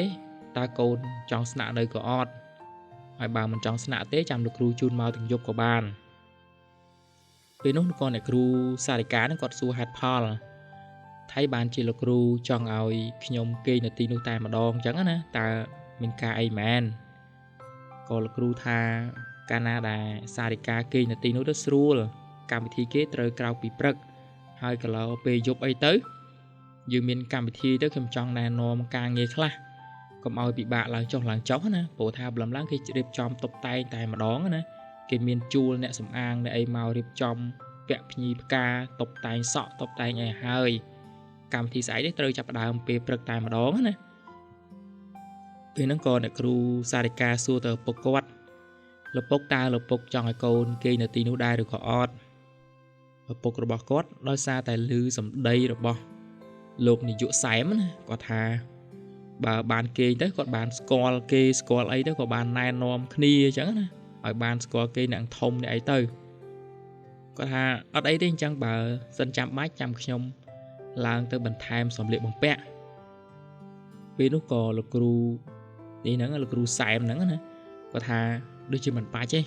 សម្លៀកបំពាក់ប៉ុណ្ណឹងក៏បានដែរចាំទៅដល់ទីនោះប្រហែលជាខ្ញុំអាចជូនណាជូនដល់គ្រូទៅទិញសម្លៀកបំពាក់នៅទីនោះក៏បានដែរព្រោះថាគេមានកញ្ចប់លុយសម្រាប់ចាយណាឲ្យអ្នកដែលចូលរួមហ្នឹងអ្នកគ្រូក៏សប្បាយចិត្តមែនក៏អីលោកគ្រូបាទគឺមែនគេមានកញ្ចប់លុយសម្រាប់អ្នកគ្រូបើលោកគ្រូគឺអត់បានទេបានតែអ្នកគ្រូតែប៉ុណ្ណោះអញ្ចឹងគាត់សប្បាយចិត្តណាអញ្ចឹងអរគុណលោកគ្រូហើយអញ្ចឹងខ្ញុំយល់ព្រមស្នាក់នៅទីនោះហើយចុះអ្នកគ្រូឆោវីអ្នកទាំងពីរគឺស្នាក់នៅទីនោះទាំងអស់ហើយមានអ្នកគ្រូ2នាក់ទៀតហើយនឹងមានអ្នកគ្រូផ្សេងមកពីសាលាផ្សេងទៀតអញ្ចឹងអ្នកគ្រូកុំបារម្ភអីគឺមិនស្ងាត់ទេកុំបារម្ភអីណាអ្នកគ្រូសារិកាក៏បានធ្វើដំណើរចេញពីផ្ទះទៅជាមួយនឹងលោកគ្រូសែមហើយនៅក្នុងឡានក៏មានអ្នកគ្រូ2នាក់ទៀតទៅជាមួយគ្នាពេលដែលគាត់បានធ្វើដំណើរទៅដល់ទីរួមស្រុកដែលជាទីប្រជុំជនដ៏ធំពេលនោះគាត់ក៏បាននាំអ្នកទាំងអស់គ្នានឹងទៅសម្រាកនៅអូតែលមួយកន្លែងពេលដែលអ្នកទាំងអស់គ្នាទៅដល់អូតែលនោះលុះពេលរាត្រីក៏បានមកដល់លោកគ្រូសែមក៏បានហៅពួកគាត់ឲ្យទៅហូបបាយនៅខាងក្រោមដែលជាការរៀបចំជាកម្មវិធីមួយសម្រាប់ទទួលពួកគាត់ដោយសារតែអ្នកគ្រូសារិកាគាត់មិនសូវជាឃ្លានគាត់ហូបបានតែបន្តិចប៉ុណ្ណោះគាត់បានសុំដើរចេញពីទីនោះមកអង្គុយម្នាក់ឯងនៅក្បែរមាត់ទន្លេនៅពេលដែលគាត់បានមើលទេសភាពស្របពេលរាត្រីងងឹតមានពន្លឺអំពូលលឹមតាមមាត់ទន្លេធ្វើឲ្យគាត់នឹកឃើញទៅដល់បុរសសម្បូរស្នេហ៍របស់គាត់នោះគឺវិបុលនឹងឯងគាត់យល់ថាបើពេលនេះវិបុលនៅក្បែរគាត់តើវាជារឿងល្អប៉ុណ្ណាទៅគាត់នឹកវិបុលខ្លាំងជាពិសេសរាត្រីចុងក្រោយដែលអ្នកទាំងពីរបានជួបគ្នានឹងវិបុលបានធ្វើឲ្យអ្នកគ្រូសារិកាពិតជាមានក្តីសុខហើយពិតជាពេញចិត្តគាត់ជាខ្លាំងគាត់អង្គុយម្នាក់ឯងមិនដើរហើយស្រមើស្រមៃទៅដល់សម្ដីរបស់ម្ដាយរបស់វិបុលដែរហើយនឹងការគិតគូរក៏ប៉ុន្តែគាត់ក៏នឹកគិតទៅដល់សម្ដីរបស់គាត់ដែលនិយាយទៅកាន់ម្ដាយរបស់វិបុលដូចគ្នាគោលបំណងរបស់គាត់ចង់ឲ្យវិបុលក្លាយជាបុរសពេញលក្ខណៈមានការងាររឹងមាំគឺមិននៅពឹងផ្អែកម្ដាយទៀតនោះទេហើយមួយវិញទៀតគាត់ចាប់អារម្មណ៍នឹងកាយវិការរបស់វិបុលចុងក្រោយពេលដែលអ្នកទាំងពីរជិះកង់ត្រឡប់មកផ្ទះវិបុលដប់អ្នកគ្រូសារិកាគឺមិនបាននិយាយអ្វីទាល់តែសោះដោយរក្សាភាពស្ងប់ស្ងាត់ហើយមិនតែប៉ុណ្ណោះគាត់ក៏ដូចជាមិនចង់និយាយរនរណាដែរបើសូម្បីតែឪពុករបស់គាត់ក៏វិបុលដូចជាប្រងើយកន្តើយគាត់បានគិតថាតើគាត់ខុសមែនទេដែលនិយាយពាក្យទាំងអស់នេះចង់បង្ហាញទៅលើតួអង្គបុរសរបស់យើងណាតើវាខុសដែរឬក៏អត់បើគ្រាន់តែនិយាយភាសាចង់ឲ្យមនុស្សដែលខ្លួនស្រឡាញ់រឹងមាំប៉ុន្តែគាត់គិតថាវាក៏ជាចំណុចធ្វើឲ្យប៉ះពាល់ទៅដល់អារម្មណ៍ផ្លូវចិត្តរបស់គាត់ដែរទាំងដែលកាលពីដំបូងឡើយស្រឡាញ់គ្នាគឺមិនបានគិតពីតំណែងឋានៈគ្រួសារអ្វីសោះតែដល់ពេលខាងប្រុសច្បាស់លាស់គាត់ចង់រៀបការបែរជាខាងស្រីណាខ្លួនឯងផ្ទាល់ហ្នឹងបែរជាមានការរើសអើងគាត់ទៅវិញគាត់នៅតែមានអារម្មណ៍ថាស្រងេះស្រងោចម្នាក់ឯងជាខ្លាំងភ្លាមនោះក៏ស្រាប់តែឮសំឡេងមនុស្សដើរពីខាងក្រោយមកនៅក្នុងដៃរបស់គាត់គឺមានកាន់ទឹកក្រូចមួយកែវនោះគឺវត្តមានរបស់លោកនាយកសែមគាត់បានឃើញអ្នកគ្រូសារិកាអង្គុយម្នាក់ឯងណាហើយត្រូវខ្យល់បក់យ៉ាងត្រជាក់គាត់ក៏បានដើរមកជិតហើយក៏សួរថាម្ដេចបានជាអ្នកគ្រូមកអង្គុយទីនេះម្នាក់ឯងទៅវិញកម្មវិធីរបស់គេដូចជាមិនទាន់ចប់នៅឡើយទេហើយតើអ្នកគ្រូកំពុងតែមានវិបត្តិអីមែនអាចនិយាយប្រាប់ខ្ញុំបានទេពេលដែលគាត់បានដើរមកជិតគាត់ក៏បានហុច ទឹកក្រូចពូកែវអ្នកគ្រូក៏បានអរគុណហើយគាត់ក៏បាននិយាយពីអារម្មណ៍គាត់ពិតប្រាកដគាត់បានសួរទៅកាន់លោកគ្រូនាយកសែមគាត់បាននិយាយថាលោកគ្រូតើខ្ញុំសួរលោកគ្រូមួយបានទេលោកគ្រូសែមនិយាយថាអ្នកគ្រូចង់សួរអ្វីក៏បានដែរខ្ញុំឆ្លើយបានខ្ញុំនឹងឆ្លើយ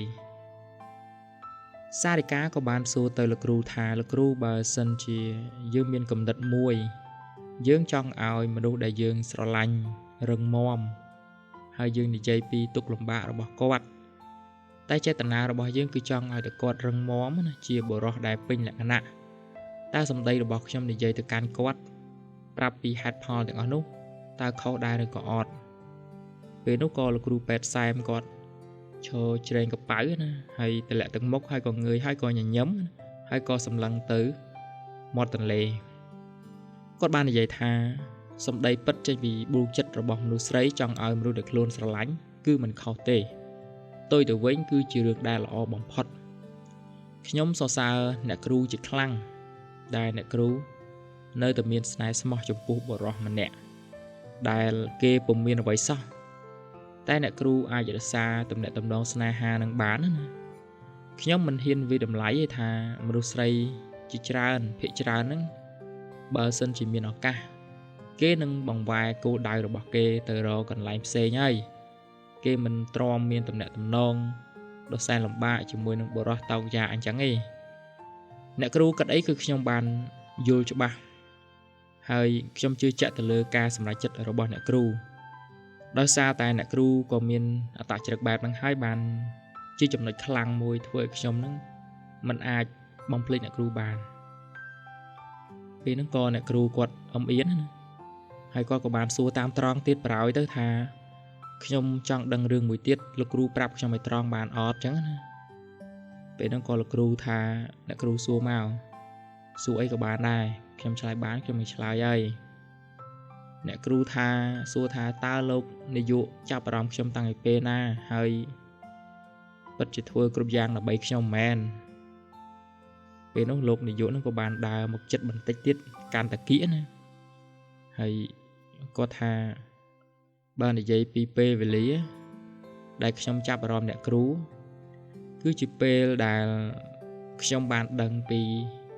ដំណើរជីវិតរបស់អ្នកគ្រូបានប្រឡងជាប់ទី12ហើយជាប់គ្រូទៀត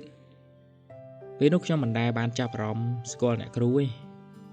ក៏ប៉ុន្តែនៅពេលដែលខ្ញុំបានឃើញអ្នកគ្រូជាលើកដំបូងថ្ងៃទៅប្រឡងខ្ញុំគឺជាអ្នកគ្រប់គ្រងអនុរិយនៅទីនោះខ្ញុំហ៊ាននិយាយបានថាក៏មានមុខមានមាត់ក៏មានអំណាចខ្លះក្នុងការរៀបចំការប្រឡងខ្ញុំបានឃើញអ្នកគ្រូអង្គុយប្រឡងដោយភ្នែករបស់ខ្ញុំគឺមិនបានមើលរំលងសូម្បីតែមួយសរសៃសក់ខ្ញុំពិតជាពេញចិត្តអ្នកគ្រូខ្លាំងមែនទែនក៏ប៉ុន្តែពេលនោះខ្ញុំក៏ដឹងថាអ្នកគ្រូគឺនៅក្មេង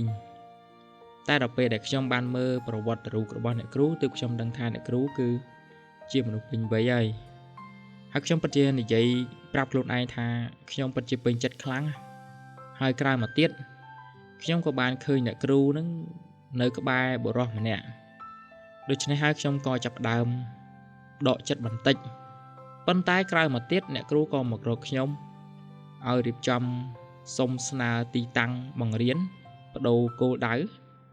អារម្មណ៍របស់ខ្ញុំពេលដែលធ្វើការជាមួយអ្នកគ្រូទៀតវាមិនអាចធ្វើឲ្យខ្ញុំមកភ្លេចបានទេនេះហើយជាពេលវេលាដែលខ្ញុំបានឃើញអ្នកគ្រូនៅពេលហ្នឹងអ្នកគ្រូក៏ដឹងដែរប្រវត្តិរបស់ខ្ញុំមិនដែលមានទំនាក់ទំនងជាមួយនឹងនារីណាម្នាក់ឯងខ្ញុំទទួលស្គាល់ថាខ្ញុំមានអាយុ30ជាងបន្តិចប៉ុន្តែចិត្តរបស់ខ្ញុំគឺពិតជាស្មោះចំពោះមនុស្សដែលខ្ញុំស្រឡាញ់មកទល់ពេលនេះខ្ញុំមិនទាន់រកឃើញនារីណាម្នាក់ដែលអាចដាក់ចូលទៅក្នុងទំព័រជីវិតរបស់ខ្ញុំទេហើយបើខ្ញុំពិតជាអាចរកឃើញបានមែនខ្ញុំនឹងប្រគល់គ្រប់យ៉ាងដែលខ្ញុំមានឲ្យទៅគាត់ទាំងអស់ពេលនោះក៏អ្នកគ្រូសួរទៀតអញ្ចឹងមានន័យថាបើសិនជាលោកពិតជាពេញចិត្តខ្ញុំលោកនឹងផ្ដល់គ្រប់យ៉ាងឲ្យខ្ញុំមែនទេលោកគ្រូសែមក៏ងក់ក្បាលគឺពិតហើយមកដល់ពេលនេះខ្ញុំគិតថាខ្ញុំគ្រាន់តែសុំចំណែកខ្លះនៃចិត្តរបស់អ្នកគ្រូចំពោះខ្ញុំតែប៉ុណ្ណោះ ខ្ញុំដឹងថាខ្ញុំមកក្រោយគេប៉ុន្តែខ្ញុំនៅតែរក្សាគោលជំហរថាខ្ញុំនៅតែពេញចិត្តចំពោះអ្នកគ្រូដដែលគ្មានការផ្លាស់ប្ដូរសំបីតែបន្តិចអញ្ចឹងក៏អ្នកគ្រូនឹងអៀនណាគាត់ក៏ក្រោកឡើងទៅគាត់ថាអរគុណសម្រាប់ការផ្ដល់ចម្លើយដ៏ល្អមួយនេះណាអញ្ចឹងគាត់ក៏បានបែរខ្លួនចេញបែរខ្លួនដើរចេញណាពេលហ្នឹងក៏លោកគ្រូចាប់ដៃជាប់ដល់ពេលចាប់ដៃជាប់អ្នកគ្រូក៏បានងាកមកវិញតើលោកមានការអីមែនអញ្ចឹងណាអញ្ចឹងក៏លោកនាយកនឹងចាប់ដៃជាប់ជាងហើយក៏បានអង្អែលដៃរបស់អ្នកគ្រូណាគាត់និយាយថ្នមថាតើអ្នកគ្រូអាចផ្ដល់ឱកាសឲ្យខ្ញុំបានអត់អញ្ចឹងណាខ្ញុំនឹងមិនធ្វើឲ្យអ្នកគ្រូនឹងអស់សង្ឃឹមទេខ្ញុំនិយាយដោយការពិតខ្ញុំពិតជាស្រឡាញ់អ្នកគ្រូខ្លាំងណាទោះបីជាខ្ញុំត្រូវចំណាយអ្វីក៏ដោយបើសូម្បីតែជីវិតរបស់ខ្ញុំនិយាយគឺជាពាក្យពិតអ្នកគ្រូក៏បានដកដៃគាត់ចេញថាយកឲ្យខ្ញុំសុំទៅសម្រាកមុនណាពេលនោះគាត់ក៏បានដើរចេញទៅចំណែកលោកនាយក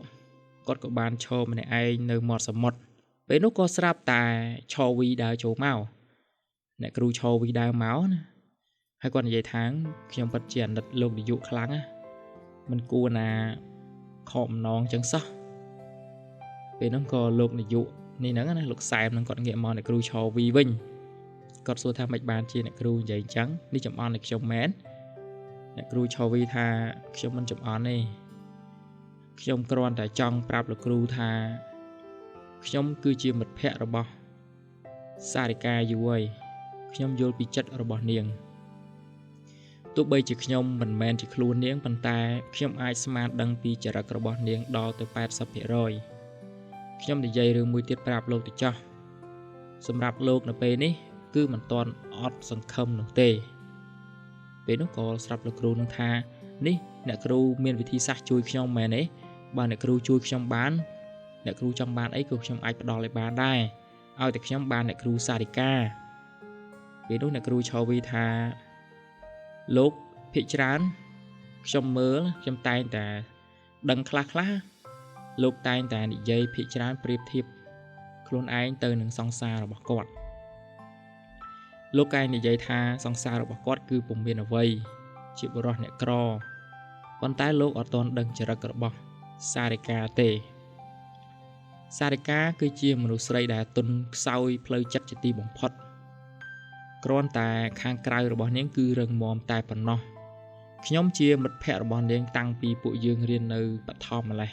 ខ្ញុំដើរជាមួយនាងតាំងពីទូចមានអីហូបអីក៏ហូបជាមួយគ្នាក៏ប៉ុន្តែសារិកាគាត់មានស្មារតីរបស់គាត់មួយគឺមុតមមខ្លាំងណាស់ភាសាដែលគាត់និយាយជាមួយខ្ញុំតាំងពីទូច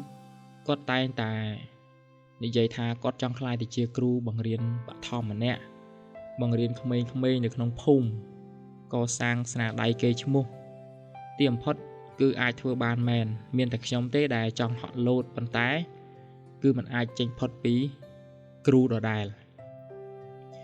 ខ្ញុំប្រាប់លោកថាបើលោកចង់ស្រឡាញ់នាងទីមួយលោកត្រូវស្គាល់ពីចិត្តរបស់នាងច្បាស់តើនាងចូលចិត្តបែបម៉េចខ្ញុំនិយាយថាចំណុចខ្សោយរបស់លោកគឺលោកតែងតែប្រៀបធៀបខ្លួនឯងជាមួយនឹងសង្សាររបស់គាត់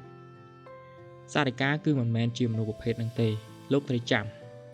បើលោកចង់បាននាងលោកត្រូវតែនិយាយអំពីគោលដៅជីវិតជាមួយនឹងនាងហើយរកវិធីសាស្ត្រណារកវិធីសាស្ត្រគ្រប់គ្រងការសម្រេចចិត្តរបស់គាត់ឲ្យបានច្រើនជាងនិយាយអួតខ្លួនឯងហើយប្រៀបធៀបទៅនឹងសង្សាររបស់គាត់បើនៅតែអញ្ចឹងទៀតលោកនឹងមិនមានឱកាសនោះទេពេលហ្នឹងក៏លោកនាយកសែមគាត់ស្រមៃឡើងវិញណាមែនភាសាដែលសម្ដីរបស់ឆោវីនិយាយប្រាប់គាត់គឺចឹងមែនមានន័យថាពីមុនមកគាត់ចូលចិត្តនិយាយប្រៀបធៀបខ្លួនឯងទៅសង្សាររបស់គាត់ណាអញ្ចឹងសង្សារអ្នកក្រយើងអ្នកមានទៅប្រៀបធៀបចឹងបើសិនជាគេស្រឡាញ់ស្មោះគេអត់មក review មួយយើងទេបងប្អូនអត់ទេណាអញ្ចឹងគ្រូនឹងគាត់ចាប់អារម្មណ៍កន្លែងនឹងមួយទៀតសារិកាគឺជាមនុស្សស្រីដែលមានការគិតមុតមមទៅមុខដូច្នេះគាត់ត្រូវការអ្នកគ្រប់គ្រងការសម្រេចចិត្តរបស់គាត់តើគាត់ចង់ធ្វើអីគាត់ចង់បានអី បើលោកគ្រប់ត្រូលនាងបានណាលោកនឹងក្លាយជាបុរសទី1ខ្ញុំនិយាយថាសូម្បីតែពេលនេះណាធ្វើត្បិតតែគាត់មានចំណងស្នេហាជាមួយនឹងបុរសម្នាក់នឹងមែនប៉ុន្តែបុរសម្នាក់នឹងគាត់អត់មានអ្វីដើម្បីគ្រប់ត្រូលសារិកាទេតើលោកយល់ពីអ្វីដែលខ្ញុំនិយាយអត់ពេលហ្នឹងក៏គាត់អត់យល់ទេគាត់ថាមើលជួយបញ្យល់តិចមកសារិកាគឺជាមនុស្សដែលស្រឡាញ់ក្មេងណាស្រឡាញ់ក្មេងខ្លាំងណាហើយគាត់តែងតែមានក្តីស្រមៃនៅក្នុងចិត្តរបស់គាត់អញ្ចឹងបើលោកអាចជួយណាគ្រប់គ្រងការសម្រេចចិត្តគាត់ធ្វើអ្វីមួយបានណាលោកនឹងទទួលបានបន្ទុកនៅក្នុងបេះដូងរបស់គាត់ហើយពេលហ្នឹងក៏លោកយូរគាត់ងក់ក្បាលណាគាត់យល់ហើយអត់អីគាត់អរគុណច្រើនហ្នឹងហើយអញ្ចឹងងាកមកខាងតួប្រុសរបស់យើងវិញណាវិបុលនៅពេលយប់ហ្នឹងក៏ត្រូវពូឆាយគាត់ហ្នឹងណាពូឆាយគាត់ហ្នឹងជិះឡានទៅយកណាជិះឡានទៅយកទាំងយប់តែម្ដងអញ្ចឹងនៅពេលជិះឡានទៅយកទាំងយប់អញ្ចឹងណាក៏ស្រាប់តែជួបគ្រួសាររបស់គាត់ហ្នឹងជួបជុំនេះអញ្ចឹងណាហើយក៏បាននិយាយលេងមកស្ទុះទៅហើយក៏បាននិយាយជាមួយនឹងតួប្រុសរបស់យើងដែរថាភ្លាមបតន់ពូមានការងារធ្វើមួយហើយបានលុយច្រើនធ្វើអត់អញ្ចឹងតួប្រុសរបស់យើងគ្រាន់តែបានលុយច្រើនគាត់ថាឲ្យតែមានឱកាសពូបានលុយតិចក៏គាត់ទៅដែរអញ្ចឹងគាត់ក៏បាននិយាយជាមួយនឹងពុករបស់វិបុលហ្នឹងណាពុកបុនហ្នឹងក៏ថាខ្ញុំខ្ចីកូនបងប្រុសយប់នេះហើយនឹងស្អែកខាន់ស្អែកបានខ្ញុំយកមកឲ្យវិញពេលនោះក៏ពុកបុននឹងថាឥឡូវចេះទៅបើប្អូនជ្រុលថាចង់ណែនាំការងារឲ្យគ្នាហើយមិនមកឲ្យវាទៅនៅហ្មងទៅហើយមួយខែមកលេងផ្ទះម្ដងមកបានហើយតើយ៉ាងមិនល្អអត់ណាអញ្ចឹងពូឆាយសប្បាយចិត្តអញ្ចឹងក៏បានអញ្ចឹងតោះរៀបចំវិវត្តមកអញ្ចឹងទៅមួយពូពេលទូប្រុសរបស់យើងចូលផ្លុកចេញទៅវិញភ្លាមគាត់ថាហើយឯណាក៏អាវនេះក៏អាវមានតែប៉ុណ្ណឹងគាត់ឃើញគាត់អាណិតគាត់ទៅក្មួយកំសត់តោះឡើងមួយពូអញ្ចឹងពូជូនទៅអញ្ចឹងម្ដាយរបស់តួប្រុសនេះក៏ញញឹមឪពុកគាត់ក៏ញញឹមណាឪពុកគាត់ក៏បាននិយាយប្រវត្តិរឿងរ៉ាវមួយនឹងឲ្យប្រពន្ធគាត់ស្ដាប់ទៅនៅពេលដែលហ្នឹងហើយវិបុលបានជិះរថយន្តជាមួយពូឆាយហ្នឹងណាជិះមកដល់ហ្នឹងហើយកន្លែងស្រុកហ្នឹងមកហើយកន្លែងដែលគាត់ស្នាក់នៅហ្នឹងអញ្ចឹងគាត់បានទុកបន្ទប់ឲ្យមួយគាត់ថានេះគឺបន្ទប់សម្រាប់ក្មួយបលឯងណាគេនៅហ្នឹងទៅហើយចាំទៅទិញខោអាវទីទៀតចាំទៅទិញខោអាវជាមួយពូជូនទៅណាហើយវិបុលថាលោកពូខ្ញុំអត់ទាន់បានលុយទេចាំបានលុយសិនទៅចាំយកលុយទៅទិញហ្មងទៅគាត់ថាកុំបារម្ភអីគេមានលុយឲ្យចាយមករៀបចំមកចាំមួយទឹកមួយអីហើយចាំពូជូនទៅអញ្ចឹងពេលហ្នឹងក៏ណាគាត់បានទៅជាមួយនឹងពូរបស់គាត់ពូឆាយហ្នឹងចូលហាងអីចឹងណាចូលហាងទិញខោអាវទិញអីថ្មីស្អាតណាអញ្ចឹងវិបុលហ្នឹងរៀងរបស់គាត់នៅពេលដែលគាត់ដាក់ខោអាវថ្មីណាបងប្អូនដាក់ខោអាវថ្មីណាងូតទឹកម៉ាស៊ីនងូតអីហើយទៅសិតសក់សិតអីមកសង្ហាខ្លាំងតែម្ដងណាសង្ហាយកហ្មងរហូតតពូឆាយគាត់លន់មាត់នេះមិនបានក្មួយសង្ហាខ្លាំងមែននេះសង្ហាខ្លាំងហ្មងហើយនេះខោអាវក្មួយសម្រាប់ថ្ងៃស្អែកពេលហ្នឹងក៏តួប្រុសថានេះស្អាតខោអាវគេពូមើលឡូវសិនមើលចាំពូមើលតិចមើលអញ្ចឹងគឺជាខោអាវរបស់អង្គរៈខោអាវអង្គរៈសម្រាប់ការពារណាអញ្ចឹងរៀងគាត់ដាក់មកហ្នឹងគឺថាពេញបឹបហ្មងណាស្មាចកេះរៀងកពស់ហ្នឹងមកអែមប្រហើយរហូតតដល់ពូឆាយនឹងឃើញណាទេក្មួយពិតជាសង្ហាខ្លាំងនេះសង្ហាជាងឪពុករបស់ក្មួយកាលពីនៅកន្លោះទៀតពេលហ្នឹងគាត់រៀងចង់អៀននឹងពូណាចង់អៀននឹងពូនិយាយចឹងណាតោះចូលកន្លែងសម្រួលសក់បន្តិចកុំឲ្យវែងពេកយើងរៀបចំសក់ឲ្យបានស្អាតណាអញ្ចឹងទៅតាមទៀតណាអញ្ចឹងក៏រៀបចំកោពុកមាត់កោអីមើលទៅណាឡង់ហំហានមើលទៅសង្ហាហ្មងហើយទៅអាយុ24 25ណាមៀតឡង់ប៉ុណ្ណាណីឲ្យស្មាបើកណាសាច់ទ្រូងអីវិញណាកំឡោះបរិសុទ្ធណាអញ្ចឹងលុះព្រឹកឡើងក៏កម្មវិធីគេហ្នឹងគឺបានរៀបចំនៅពេលដែលគេរៀបចំអញ្ចឹងហើយគេក៏ឲ្យអ្នកគ្រូហ្នឹងទៅតុបតែងខ្លួនណាគេមានកន្លែងសម្អាងគេតុបតែងខ្លួនស្អាតណាពេលហ្នឹងពាក់អាវប៉ាក់ហូលប្រមួងអីចឹងណាថាមកចំណោមមនុស្សទាំងអស់ហ្នឹងទោះថាស្រីគឺស្អាតជាងគេគឺសារិកាហ្នឹងតែម្ដងរៀងរបស់គាត់ហ្នឹងដាក់ឈុតខ្មែរបុរាណទៅណានិយាយពីថាសឹមតែម្ដងស្អាតហ្មងអ្នកភ្នួងគ្រាន់តែឃើញអ្នកនាងពិតជា ដាក់ឈុតនេះទៅស្អាតលេចធ្លោខ្លាំងណាខ្ញុំតុបតែងឈុតនេះអស់រាប់ឆ្នាំហើយប៉ុន្តែមិនដែលឃើញអ្នកណាគេណាស្លៀកពាក់មកសមដូចអ្នកនាងចឹងទេអ្នកនាងមិននឹកស្មានសោះពេលដែលស្លៀកពាក់ធម្មតាក៏មើលទៅស្រស់ដែរតែដល់ពេលដាក់ឈុតនេះហើយទៅកាន់តែស្រស់ទៀតខ្ញុំសូមសរសើរខ្ញុំនិយាយដល់ស្មោះខ្ញុំមិនដែលឃើញអ្នកណាស្លៀកឈុតនេះស្អាតអញ្ចឹងទេពេលហ្នឹងតួស្រីរបស់យើងងៀនបន្តិចណាអរគុណបងដែលបានសរសើរណាការពិតទៅខ្ញុំធម្មតាដូចតែគេបងគាត់ថាអត់ទេគឺស្អាតខ្លាំងណាស់ស្អាតខ្លាំងមែនតើឥឡូវចេះទៅបើសិនជានេះទេអ្នកនាងអាចពេលទំនេរអញ្ចឹងណាអាចឆ្លៀតរលុយក្រៅអត់ជួយថតរូបថតអីបង្ហាញផលិតផលរបស់ខ្ញុំឈុតសម្អាងរបស់ខ្ញុំឲ្យបានអត់អញ្ចឹងណាគាត់ថាកុំអីខ្ញុំអត់ចូលចិត្តធ្វើអញ្ចឹងទេខ្ញុំគឺជាគ្រូបរិញ្ញាបត្រអញ្ចឹងណាថាអញ្ចឹងក៏បានដែរអញ្ចឹងពេលហ្នឹងក៏អ្នកគ្រូទាំងអស់ត្រូវបានរៀបចំទៅកន្លែងរោងទទួលលោកចៅហ្វាយស្រុកថ្មីលោកចៅហ្វាយស្រុកថ្មីហ្នឹងដោយតែខ្ញុំបាននិយាយឈ្មោះហ្នឹងគាត់មានឈ្មោះថាភិរិទ្ធណាអញ្ចឹងពេលហ្នឹងក៏ហ្នឹងហើយស្វាគមន៍ទទួលនៅពេលដែលស្វាគមន៍ទទួលអញ្ចឹងគឺមានឈរតម្រងផ្កាហើយអ្នកគ្រូហ្នឹងគឺឈរមុខគេតែម្ដងឈរចាំថ្វាយកម្រងផ្កាអញ្ចឹងណាចាំបំពាក់កម្រងផ្កាឲ្យហ្នឹងនៅពេលនោះក៏ស្រាប់តែរថយន្តយ៉ាងប្រណិតអមដោយរថយន្ត2គ្រឿងមុខក្រោយណាក៏បានឈប់នៅមុខរោងអញ្ចឹងក៏គេបានប្រាប់ថាលើលោកចៅហ្វាយស្រុកថ្មីចូលមកហើយចាប់ត្រៀមលក្ខណៈគេត្រៀមអញ្ចឹងណាអញ្ចឹងគាត់ឈរមើលជាមួយនឹងភ្នួងសក់ណាផាត់ដាក់ផ្កាអញ្ចឹងណាស្នៀតសក់ដាក់ផ្កាអញ្ចឹងមកស្អាតណាលោកឲ្យកាន់កម្រងផ្កាហ្នឹងពេលហ្នឹងក៏ស្រាប់តែចុះមកហ្នឹងបងចុះមកចៅហ្វាយស្រុកចុះមកហ្នឹងគឺមានអង្គរៈចំនួន4នាក់អញ្ចឹងដល់ពេលមានអង្គរៈចំនួន4នាក់ពេលហ្នឹងក៏អ្នកគ្រូឆោវីគាត់និយាយទៅចំមនុស្សម្នាក់តែចំណាគេគឺចំវិបុលហ្នឹងឯងដល់ពេលហ្នឹងគាត់ក៏ស្រាប់តែកេះទៅកាន់នេះហ្នឹងណាតួស្រីរបស់យើងហ្នឹងគាត់ថាសារិកាឯងជួយមើលគ្នាមើលតើនោះជាសង្សាររបស់ឯងមែនទេពេលនោះក៏សារិកាងាកទៅឃើញដែរណាឃើញសង្សាររបស់ខ្លួនដែរហេតុអីបានជាបងវិបុលមកទីនេះដែរណាតើគាត់មិនបានមានឱកាសបានចូលទៅក្បែរខ្លួនលោកចៅហ្វាយស្រុកអញ្ចឹងមិនគួរជឿសោះអញ្ចឹងលោកចៅហ្វាយស្រុកក៏បានដើរមកដល់ពេលលោកចៅហ្វាយស្រុកដើរមកក៏សារិកាហ្នឹងហុចកម្រងផ្កាឲ្យគាត់អញ្ចឹងណាបំពាក់កម្រងផ្កាឲ្យគាត់ពេលហ្នឹងដល់ពេលគាត់បំពាក់កម្រងផ្កាឲ្យអញ្ចឹងដោយសារតែលោកចៅហ្វាយស្រុកគាត់មើលទៅធំមានគាត់ណាធំខ្លាំងឡើងរៀងក៏សង្ហាដែរពេលហ្នឹងក៏ឈោវីថាគ្នាចំណែនឯងដល់ហើយបានបំពាក់កម្រងផ្កាឲ្យលោកចៅហ្វាយស្រុកទៀតពេលនោះក៏គាត់ថានៅស្ងៀមមកលើហើយមកដល់លើហើយអញ្ចឹងពេលដែលបានមកដល់អញ្ចឹងក៏គាត់ក៏បានបំពាក់កម្រងផ្កាឲ្យអញ្ចឹងតួស្រីរបស់យើងទៅជាអឺតបន្តិចបានពាក់ឲ្យបានណាពេលដែលពាក់កម្រងផ្កាឲ្យនៅពេលនោះភ្នែករបស់ចៅហ្វាយស្រុកលោកភិរិទ្ធហ្នឹងណាក៏បានសម្លឹងចាក់ចំកែវភ្នែករបស់តួស្រីរបស់យើងសារិកានឹងឯងអញ្ចឹងនៅពេលដែលគាត់សម្លឹងអញ្ចឹងទៅភ្នែករបស់គាត់ទាំងពីរគឺប៉ះគ្នាណាប៉ះគ្នាអញ្ចឹងទៅចុះគាត់ផ្លឹកចៅហ្វាយស្រុកផ្លឹកនឹងសម្រស់របស់សារិកានឹងតែម្ដងចំណែកឆោវីគាត់ក៏លេចនេះចំដែរគាត់បានកេះកុំធ្វើចឹងពាក់គាត់ហើយអញ្ចឹងក៏ដល់ពេលពាក់ហើយអញ្ចឹងទៅក៏តម្លាក់មុខចុះ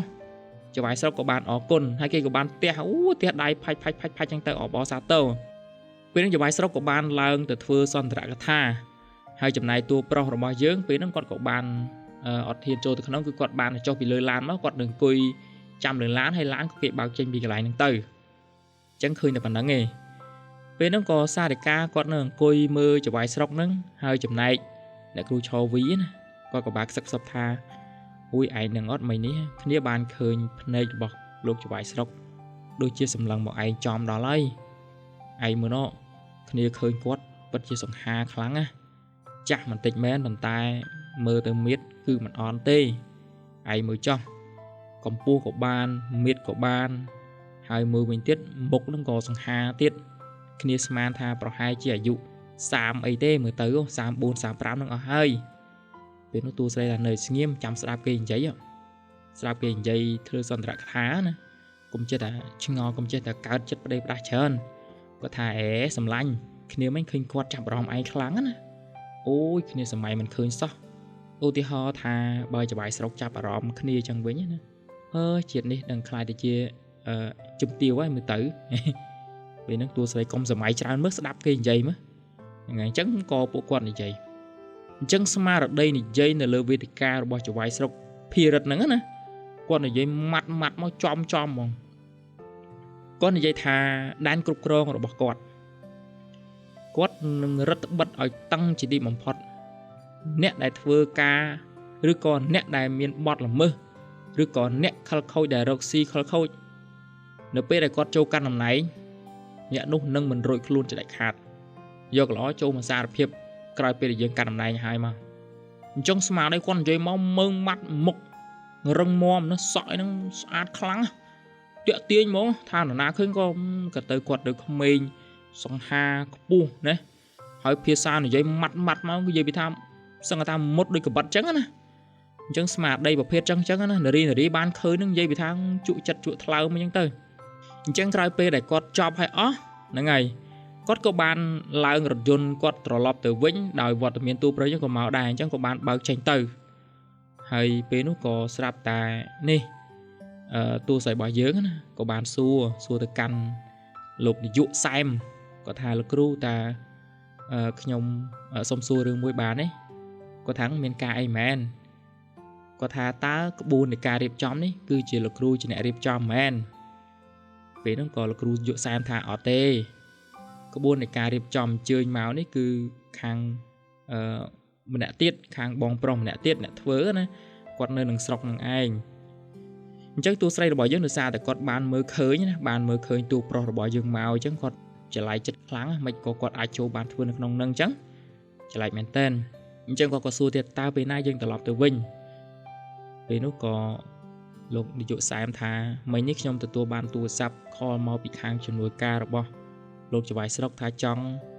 អញ្ជើញអ្នកទាំងអស់គ្នាល្ងាចហ្នឹងហូបបាយជុំគ្នា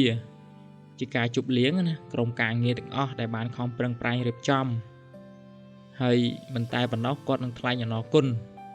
ជាពិសេសតែម្ដងណាពេលនោះក៏អ្នកគ្រូសារិកាថាខ្ញុំសូមទៅផ្ទះមុនបានអត់ចឹងណាលោកគ្រូខ្ញុំដូចជាមកទីនេះ2យប់ហើយចឹងខ្ញុំសូមទៅផ្ទះមុនព្រោះថានៅសមកណាត់ថ្ងៃទៀតដែរណាពេលនោះក៏អ្នកគ្រូឈរវីថាងស្អីឯងណានៅសិនទៅលោកគ្រូខំនិយាយមួយគេណា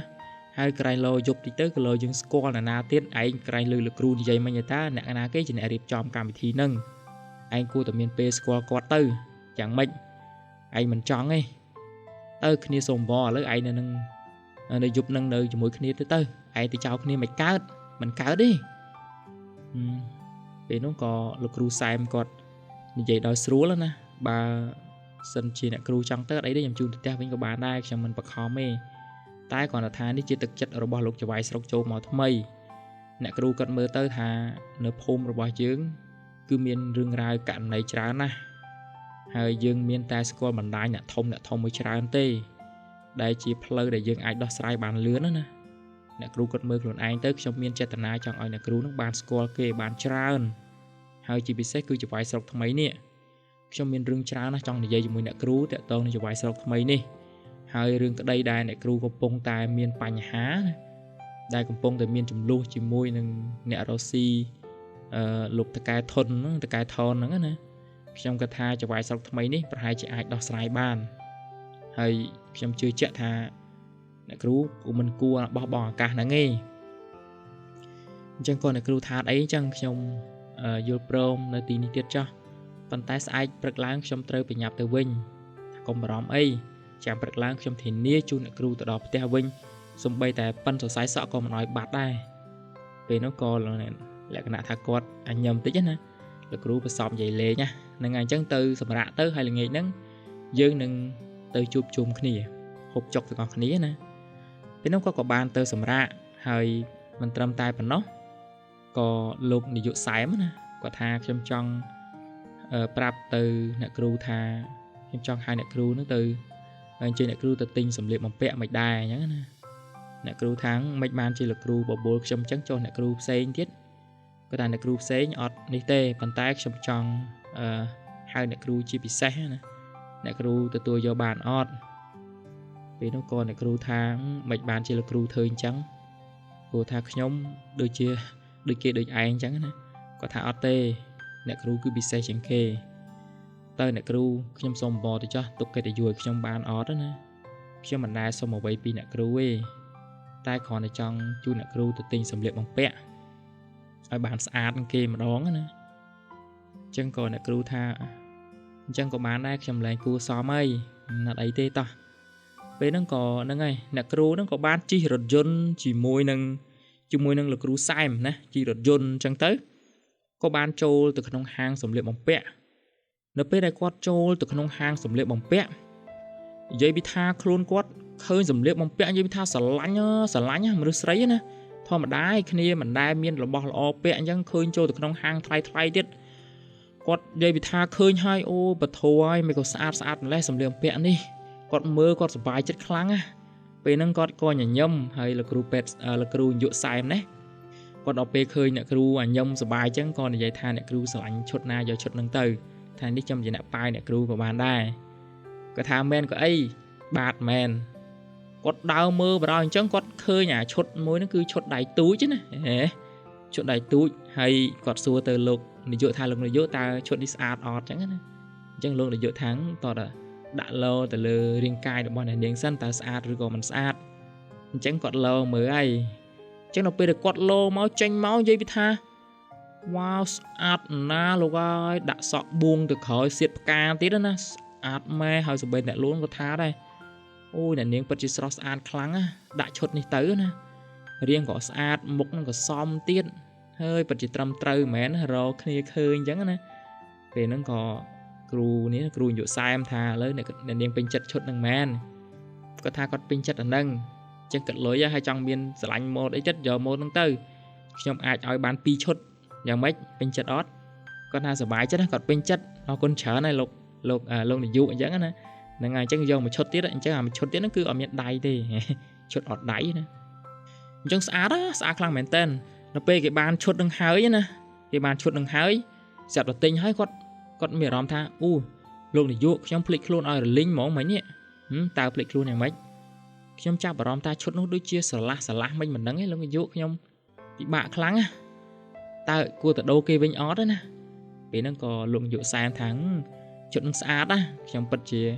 ពេញចិត្តណាខ្ញុំឃើញក៏ស្អាតដែរអ្នកនឹងកុំបារម្ភអីយើងចូលរួមកម្មវិធីអ្នកមុខអ្នកមាត់យើងគួរតែបង្ហាញសម្រស់ខ្លះទៅកុំលាក់បាំងច្រើនពេកយ៉ាងម៉េចខ្លាចមែនកុំបារម្ភអីខ្ញុំនៅការពារអ្នកនាងគ្រប់ពេលវេលាទាំងអស់ឲ្យតែអ្នកគ្រូអនុញ្ញាតឲ្យខ្ញុំការពារអញ្ចឹងក៏បានដែរខ្ញុំអរគុណច្រើនណាស់ពេលនោះគាត់ក៏បានជូនអ្នកគ្រូហ្នឹងទៅអូតែលវិញណាអញ្ចឹងពេលហ្នឹងគាត់ក៏បានចុះពីរថយន្តនៅពេលគាត់ចុះពីរថយន្តសម្រាប់នេះតួប្រុសរបស់យើងគាត់នៅអង្គុយនៅលើរថយន្តរបស់គាត់រថយន្តក្បួនគាត់ណាក៏បានងាកឃើញតួស្រីរបស់យើងចុះពីលើរថយន្តជាមួយនឹងលោកគ្រូសែមដើរចូលទៅក្នុងហូតែលយ៉ាងសប្បាយរីករាយអញ្ចឹងគាត់ចាប់អារម្មណ៍គាត់ថាមិនបានអូនសារិកាមកទីនេះដែរអញ្ចឹងណាហើយគាត់ដូចជាអត់មានចែកមួយខ្ញុំសោះហើយដើរជាមួយនឹងប្រុសចាស់ជាមួយនឹងលោកនាយកសែមនឹងទៀតពេលហ្នឹងគាត់ច្រឡែកមែនទែនគាត់រកចុះទៅប៉ុន្តែអង្គរៈផ្សេងចាប់លោកមិនអាចចុះទៅបានទេព្រោះថាកាតព្វកិច្ចរបស់លោកគឺនៅចាំទីនេះនៅយាមទីនេះទោះបីលោកស្គាល់នរណាក៏ដោយគឺមិនអាចទៅបានចដាច់ខាតទេណាតែលោកចង់របូតការងារមែនពេលហ្នឹងគាត់ក៏មកដែរពេលនោះក៏ស្រាប់តែពូឆាយហ្នឹងគាត់ដើរមកដែរគាត់ដើរមកណាថាលពូតួប្រុសរបស់យើងហៅពូឆាយណាពូឆាយក៏ឃើញយ៉ាងម៉េចមានកាយមែនអូថ្ងៃនេះក្មួយឯងធ្វើបានល្អពូឃើញណាគាត់ថាលោកពូតើខ្ញុំសុំចូលទៅក្នុងតិចបានទេអត់ទេអត់បានទេមិនបានក្មួយឯងនៅការពារទីទៀតនឹងចវាយស្រង់គាត់ចុះមកឥឡូវហើយលោកធីរិតចុះមកឥឡូវហើយអញ្ចឹងក្មួយឯងអត់អាចតាណាបានទេតែចុះមកឃើញក្មួយឯងបញ្ហាហើយយ៉ាងម៉េចចង់ឲ្យពូទៅទាំងក្មួយទៅនឹងពូមែនអត់ទេលោកពូសំទោសផងត្រូវហើយពូភ្លេចតែនាំថ្ងៃហ្នឹងប្រពន្ធរបស់ពូក៏មកដែរហើយកូនស្រីក៏មកដែរចង់ជួបគ្នាអត់ទេគាត់ថាចាំពេលយប់តិចទៅព្រោះអីឥឡូវនេះយើងបំពេញកាតព្វកិច្ចអញ្ចឹងណាត្រូវហើយអញ្ចឹងបន្តិចទៀតក្មួយឯងត្រូវជូនលោកចវាយស្រុកដើរមើលជុំវិញទីនេះបន្តិចណាអញ្ចឹងកុំភ្លេចធ្វើកាយបានល្អក្រែងជាប់ទៅក្មួយឯងល្អហើយ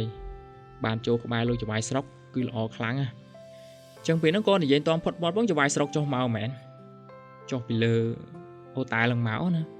ចុះមកនៅមានក្បួនទាំងទៅក៏ឡើងលើរថយន្តជូនវឹងអញ្ចឹងទៅអញ្ចឹងពូឆាយនេះក៏បាននាំប្រពន្ធនាំកូនរបស់គាត់ឡើងទៅលើអូតែឡើងដែរហ រៀបចំណាខោអាវសម្លៀកបំពាក់បានស្អាតចំណឹងមានកម្មវិធីហូបចុកពេលយប់អញ្ចឹងណាហ្នឹងហើយអញ្ចឹងនៅពេលដែលរៀបចំរៀបអីឲ្យអស់រហូតដល់ពេលវេលាគាត់ណាដល់ម៉ោងគាត់រៀបចំកម្មវិធីម៉ោង8ហ្នឹងអញ្ចឹងងាកមកនេះតួស្រីរបស់យើងសារិកាហ្នឹងគាត់បានលោឈុតរបស់គាត់ណាឈុតទិញថ្ងៃមិញហ្នឹងពេលហ្នឹងឈរវីឃើញសារិកាមិនបានជាឈុតរបស់ឯងមើលទៅក៏ចេញសម្បើមហ៎គាត់ថាគ្នាពិបាកដែរឯងអើយពេលទៅទិញឃើញចេះតែស្រឡាញ់ដល់ពេលលោហើយស្លៀកហើយឡើងដល់លើឡានទើបដឹងថាអូយឈុតនេះអូយបង្ហាញខ្លាំងម៉េះបង្ហាញអស់រលីងអញ្ចឹងណាអូយគ្នាជាស្រីដែរប៉ុន្តែអ្នកដែលស្លៀកឈុតនេះដូចពិបាកមើលអ្វីឯងដូចជាតំណងសោះហ៎មើលមានអាផ្សេងអត់នៅសល់មួយទៀតនេះអាដៃទូចមើលអានេះមើលអញ្ចឹងអូអានេះគ្រាន់បើអញ្ចឹងពាក់អានេះហើយអញ្ចឹងអានេះតំណងជាងអញ្ចឹងក៏បានដែរតែអត់អីណាសម្លាញ់អត់អីទេប៉ុណ្ណេះមើលទៅសមរម្យប៉ុន្តែសាច់របស់ឯងដូចជាខ្ចីល្អដល់ហើយបើសំបីតែគ្នាជាស្រីហ្នឹងក៏ស្ទើរតែទប់បញ្ជាប់ទៅហើយនេះឯងនិយាយស្អីគេយើងជាស្រីមិត្តភក្តិនឹងគ្នាតើធ្លាប់មើលគ្នាឡើងអស់លេងហើយកុំចិត្តថាគ្នាមិនដែលឲ្យឯងមើលទេហើយយើងក៏មិនដែលមើលឯងដែរគាត់ថានិយាយលេងតើតោះយើងទៅកម្មវិធីគេអីពេលនោះក៏ហ្នឹងហើយគាត់ក៏បានត្រូវគ្រូសែមនេះណានាំទៅអញ្ចឹងនាំទៅអញ្ចឹងទៅក៏លោកគ្រូសែមនេះគាត់សុំជួបនឹងតួស្រីយើងតិចអញ្ចឹងណាគាត់ក៏បានឲ្យអ្នកគ្រូឈរវាចេញក្រៅគាត់សុំនិយាយនឹងបន្ទប់តែ2នាក់ឯងគាត់ថាអ្នកគ្រូអ្នកគ្រូថ្ងៃនេះពិតជាស្រស់ស្អាតខ្លាំងណាអ្នកគ្រូសារិកាពិតជាធ្វើឲ្យខ្ញុំភ្លឺភ្នែកតែម្ដងថ្ងៃនេះបើសិនជាអ្នកគ្រូផ្ដល់មុខដល់មាត់ឲ្យខ្ញុំបន្តិចសុំកាន់ដៃមួយថ្ងៃបានអត់ចឹងណាដល់ពេលហើយក៏អ្នកគ្រូសារិកាថាងដូចអត់តំណងទេអីលោកគ្រូព្រោះថាពួកយើងដូចគ្រាន់តែជាក្រុមការងារអញ្ចឹងណាលោកគ្រូនាយកហើយនឹងខ្ញុំជាគ្រូបរិញ្ញាណាតើឋានៈរបស់ខ្ញុំស័ក្តិសមអត់អញ្ចឹងពេលនោះក៏នាយកនឹងក៏ថាកុំបារម្ភអីខ្ញុំពេញចិត្តគួរតែខ្ញុំទេសួរថាឋានៈរបស់ខ្ញុំអាចកាន់ដៃអ្នកគ្រូបានអត់ព្រោះថាអ្នកគ្រូគឺជាមនុស្សដែលខ្ញុំមើលទៅពេញចិត្តណាហើយចាត់ទុកថាទុកមុខឲ្យខ្ញុំម្ដងបានអត់អញ្ចឹងក៏អ្នកគ្រូនេះហេតុតែថាហ្នឹងឯងបានឈុតថ្មីទៅសារតែគេដែរអញ្ចឹងតោះអញ្ចឹងក៏បានដែរសុខចិត្តបដើមួយថ្ងៃចុះហ្នឹងហើយអញ្ចឹងក៏បានដែរអញ្ចឹងគាត់ក៏បានចេញមកហ្នឹងកាន់ដៃណាហើយពេលហ្នឹងទៀតក៏ធ្វើឲ្យឈោវីហ្នឹងរបៀបថាគាត់បញ្ឈរភ្នែកណាឲ្យមេដៃគាត់ទៅលឿនរបស់គេនេះអត់មកទេតោះដើរតាមក្រោយអញ្ចឹងទៅងាកមកខាងគ្រួសាររបស់ពូឆាយពេលនោះពូឆាយក៏បានហៅទូប្រុសរបស់យើងណាហៅមកថាមកនេះពូមានរឿងខ្លះចង់ប្រាប់ណាពេលហ្នឹងក៏ទូប្រុសថាំងលោកពូចង់នាំខ្ញុំទៅណាបើខ្ញុំត្រូវការពារណាអើយឯងនេះការពារស្អីម៉ោងគេដេកគេពួនហើយសម្រាប់ឲ្យស្មាននេះថ្ងៃហ្នឹងគេមានកម្មវិធីជប់លៀងទាំងអស់គ្នាណែពូបានទិញខោអាវឲ្យនេះមើលខោអាវនេះមើលគាត់ថាចុះខោអាវទិញមកថ្ងៃមុនតបានពាក់ផងហើយពាក់នេះទៀតទៅពូទិញឲ្យនេះស្អាតម្នេះពាក់ហើយចាំពូនាំទៅជួបមីងរបស់ឯងណាជួបជុំគ្នាបាទអញ្ចឹងក៏បានដែរពេលនោះទូប្រុសយើងក៏បានងូតទុកអីសិតសក់អីបាញ់ទឹកអប់អីមើលទៅស្អាតមែនតើតនុយលយសាហាវហ្មងរៀងសង្ហាហ្មងជះរៀងហ្មងអញ្ចឹងដាក់មកដើរមកក៏គាត់លក្ខណៈសម្បត្តិពូឆាយនឹងឃើញសង្ហាម៉េះកូននេះពេលហ្នឹងក៏បានមកជួបណាត់ឲ្យជួបគ្រួសារគាត់ហើយគោះទ្វារមកអញ្ចឹងណាថាអូនបើកទ្វារតិចមកពេលហ្នឹងក៏ម្ដាយកូនរបស់គេកំពុងតែនិយាយគ្នាហ្នឹងក៏បើកទ្វារមកក៏ស្រាប់តែប្រពន្ធរបស់ពូឆាយនឹងមកណាគាត់ឃើញណាហើយប្រពន្ធពូឆាយឈ្មោះថាសុផាន់ណារ៉ាហើយកូនប្រុសរបស់គាត់ឈ្មោះថាអូនសុផាន់ណារីពេលហ្នឹងក៏ស្រាប់តែប្រពន្ធរបស់ពូឆាយនេះឃើញទូប្រុសរបស់យើងហ្នឹងសង្ហាមែនកូននេះហើយអូនឯងក្មួយឯងនឹងមែនថាកូនមិត្តភក្តិរបស់ប្តីរបស់អ៊ីណាពេលទូប្រុសថាបាទគឺខ្ញុំនឹងឯងខ្ញុំមានឈ្មោះថាវិបុលណាមីងលោកដៃថ្វាយព្រះក្មួយល្អហើយមានអីសង្ហាតើនេះហើយបានចូលធ្វើការធ្វើអីហើយគាត់ថាបានគុណបំណាច់របស់លោកពូគាត់បានជួយណាល្អហើយកូនរីកូនឆាប់ក្រោកមកហើយម៉ាក់ចង់ណែនាំឲ្យស្គាល់កូនអញ្ចឹងពេលហ្នឹងកូនស្រីរបស់ ពូនេះក៏មិនអន់ដែរណាក៏ស្អាតដូចគ្នាដែរហើយគាត់រៀនពេទ្យទៀតហើយអាយុ20ឆ្នាំណា20ឆ្នាំ21នឹងឯងស្អាតដូចគ្នាហើយរៀងរើមើលទៅក៏ហំហួនអញ្ចឹងធម្មតាប្រុសស្អាតតែឃើញស្អាតគេចេះតែភ្លឹកស្រឡឹងមើលណាហើយចំណែកស្អាតដូចគ្នាដែរណាមើលឃើញតួប្រុសរបស់យើងអញ្ចឹងណាជម្រាបសួរបងអញ្ចឹងណាខ្ញុំឈ្មោះសុផាន់នារីដែលជាកូនរបស់ពុករបស់ខ្ញុំនេះប៉ារបស់ខ្ញុំនេះសួស្ដីបងឈ្មោះវិបុលអញ្ចឹងណាពេលហ្នឹងក៏ពិឆាយនឹងសប្បាយចិត្តដែរអញ្ចឹងកូនទាំងពីរស្គាល់គ្នាទៅហើយប្រហែលជាគ្រួសារយើងទាំងពីរអាចនឹងស្និទ្ធស្នាលជាងនេះពេលហ្នឹងក៏តួប្រុសគាត់ស្រឡឹងមើលលើក្រោមណាមិនបានជាលោកពូមានប្រសាសន៍អញ្ចឹងណាអើយបាច់ចង្កិតច្រើនទេពូបាននិយាយជាមួយឪពុកមួយហើយអស់ហើយពូនិយាយគេតែចង្កិតច្រើនអីចូលរួមកម្មវិធីទៅហើយថ្ងៃនេះពូឲ្យក្មួយមើលប្អូនឲ្យបានល្អផងហើយកូនរីកូនត្រូវតែបម្រើបងឲ្យបានល្អដែរណាហើយកូនទាំងពីរស្គាល់គ្នាទៅពេលហ្នឹងក៏តួស្រីយើងនេះអត់សូវមាត់សូវកទេរបៀបថាកូនស្រីគេល្អដែរសពុតនឹងភ្នត់ណាក្រោមការថែទាំរបស់ឪពុកម្ដាយគេហើយរៀនបានជ្រៅជ្រះទៀតអញ្ចឹងក៏នេះពូឆាយនេះក៏បានចង់ទៅណែនាំណាចង់ទៅណែនាំតួប្រុសរបស់យើងនឹងឲ្យទៅលោកច្បាយស្រុកពេលហ្នឹងណាអញ្ចឹងក៏ថាតោះយើងចូលរួមកម្មវិធីគេពេលហ្នឹងក៏ពូឆាយថាឆាប់គៀកដៃប្អូនមកកុំឲ្យប្អូនដើរតែឯងអញ្ចឹងពេលតួប្រុសថាងដូចអត់តំណងទេលោកពូទៅលោកពូជាអ្នកឲ្យតាចាំបាច់តំណងធ្វើអីអើយតាក់ដៃមកណែធ្វើដូចលោកពូចេះឃើញអត់មានអីក្មួយយើងគង់តែខ្លាចជាគ្រូសាតែមួយឯងហេតន់បានឯងផងអញ្ចឹងក៏តួស្រីយើងណាសុផាន់នារីនឹងអូនសុផាន់នារីនឹងក៏សួរទៅតួប្រុសថាយ៉ាងម៉េចបងសក់ខ្ពើមខ្ញុំមិនមែនបើបងមិនចូលចិត្តអត់អីទេមិនបាច់ចាំធ្វើតាមប៉ាម៉ាក់ឯងអញ្ចឹងតួប្រុសយើងកុំគិតចឹងអីអត់អីទេមកចាំបងគេដៃក៏បានដែរអញ្ចឹងគេដៃបងមកអញ្ចឹងពីដល់ហ្នឹងដល់ពេលដែលគាត់ឈរទំគ្នាទៅក៏សំគ្នាទៀតកពស់កពើរៀងរើហ្នឹងនិយាយពីថាអែមប្រយណាអញ្ចឹងសុផាន់នារីនេះអូននិយាយពីថាអូនសុផាន់នារីនេះឡើងអញ្ចឹងខ្ជិបបានប្រស្អាតបដើទៀតដល់ពេលដែលចូលទៅដល់កម្មវិធីអញ្ចឹងណាពេលហ្នឹងក៏មានការហូបចុកច្រើនហើយចំណែកចវាយស្រុកហ្នឹងគាត់អង្គុយហូបចុកជាមួយគ្នាគាត់ហើយពេលហ្នឹងក៏តួប្រុសរបស់យើងកាន់ដៃណាអូនសុផាន់នារីចូលទៅដល់ពេលកាន់ដៃចូលទៅអញ្ចឹងគាត់ក៏បានទៅជួបជាមួយចវាយស្រុកនេះគឺការដឹកនាំរបស់លោកពូឆាយនេះអញ្ចឹងក៏ពេលហ្នឹងណាលោកពូឆាយនោះក៏បានជម្រាបសួរលោកចវាយស្រុកអញ្ចឹងណាហើយចំណែកលោកចវាយស្រុកនេះក៏មានអាយុប្អូនពូឆាយទេកុំអីកុំនេះអីចឹងបងកុំគ្រប់ខ្ញុំខ្លាំងពីអីម៉មទៅបានឯកម្មវិធីសបាយយើងសបាយទៅចាត់ទុកខ្ញុំដូចជាប្អូនពីមុនទៅស្គាល់គ្នាណាអញ្ចឹងពូឆាយទាំងសប្បាយចិត្តណាដែលលោកចវាយស្រុកដាក់ខ្លួនអញ្ចឹងណាសប្បាយចិត្តត្រូវហើយមិនបានជាបងមិនហៅកន្លែងហូបចុកអង្គុយហូបចុកទៅគាត់ថាថ្ងៃនេះចង់ជួបលោកចវាយស្រុកបន្តិចណាលោកប្អូនបន្តិចហើយលោកប្អូនស្និទ្ធជាងត្រូវហើយតើរបបមានការអីដែរអញ្ចឹងណាខ្ញុំចង់ណែនាំមនុស្សម្នាក់ឲ្យលោកប្អូននឹងជួយមើលផងណាពេលហ្នឹងក៏ចវាយស្រុកសួរតើណាគេនេះគឺក្មួយប្រុសរបស់ខ្ញុំគាត់ថាស្គាល់តើក្រែងកើតហ្នឹងគឺអ្នកកំដរអ្នកដែលការពារខ្ញុំកាលពីថ្ងៃហ្នឹងតើមិនបានជាមកណែនាំខ្ញុំចឹងទៀតណាគាត់ថាចង់ឲ្យបងប្អូននឹងមើលផងអត់អីទេគាត់ល្អធ្វើការល្អខ្ញុំពេញចិត្តណាមួយគាត់មកចត់ការងារគាត់ល្អខ្ញុំពេញចិត្តខ្លាំងខ្ញុំអរគុណបងដែលណែនាំមនុស្សមានសមត្ថភាពចឹងឲ្យខ្ញុំកុំបារម្ភអីខ្ញុំនឹងដឹកនាំគេបានល្អណាអូយជាគុណអំណាចដ៏ល្អអីបងចវាយស្រុកណា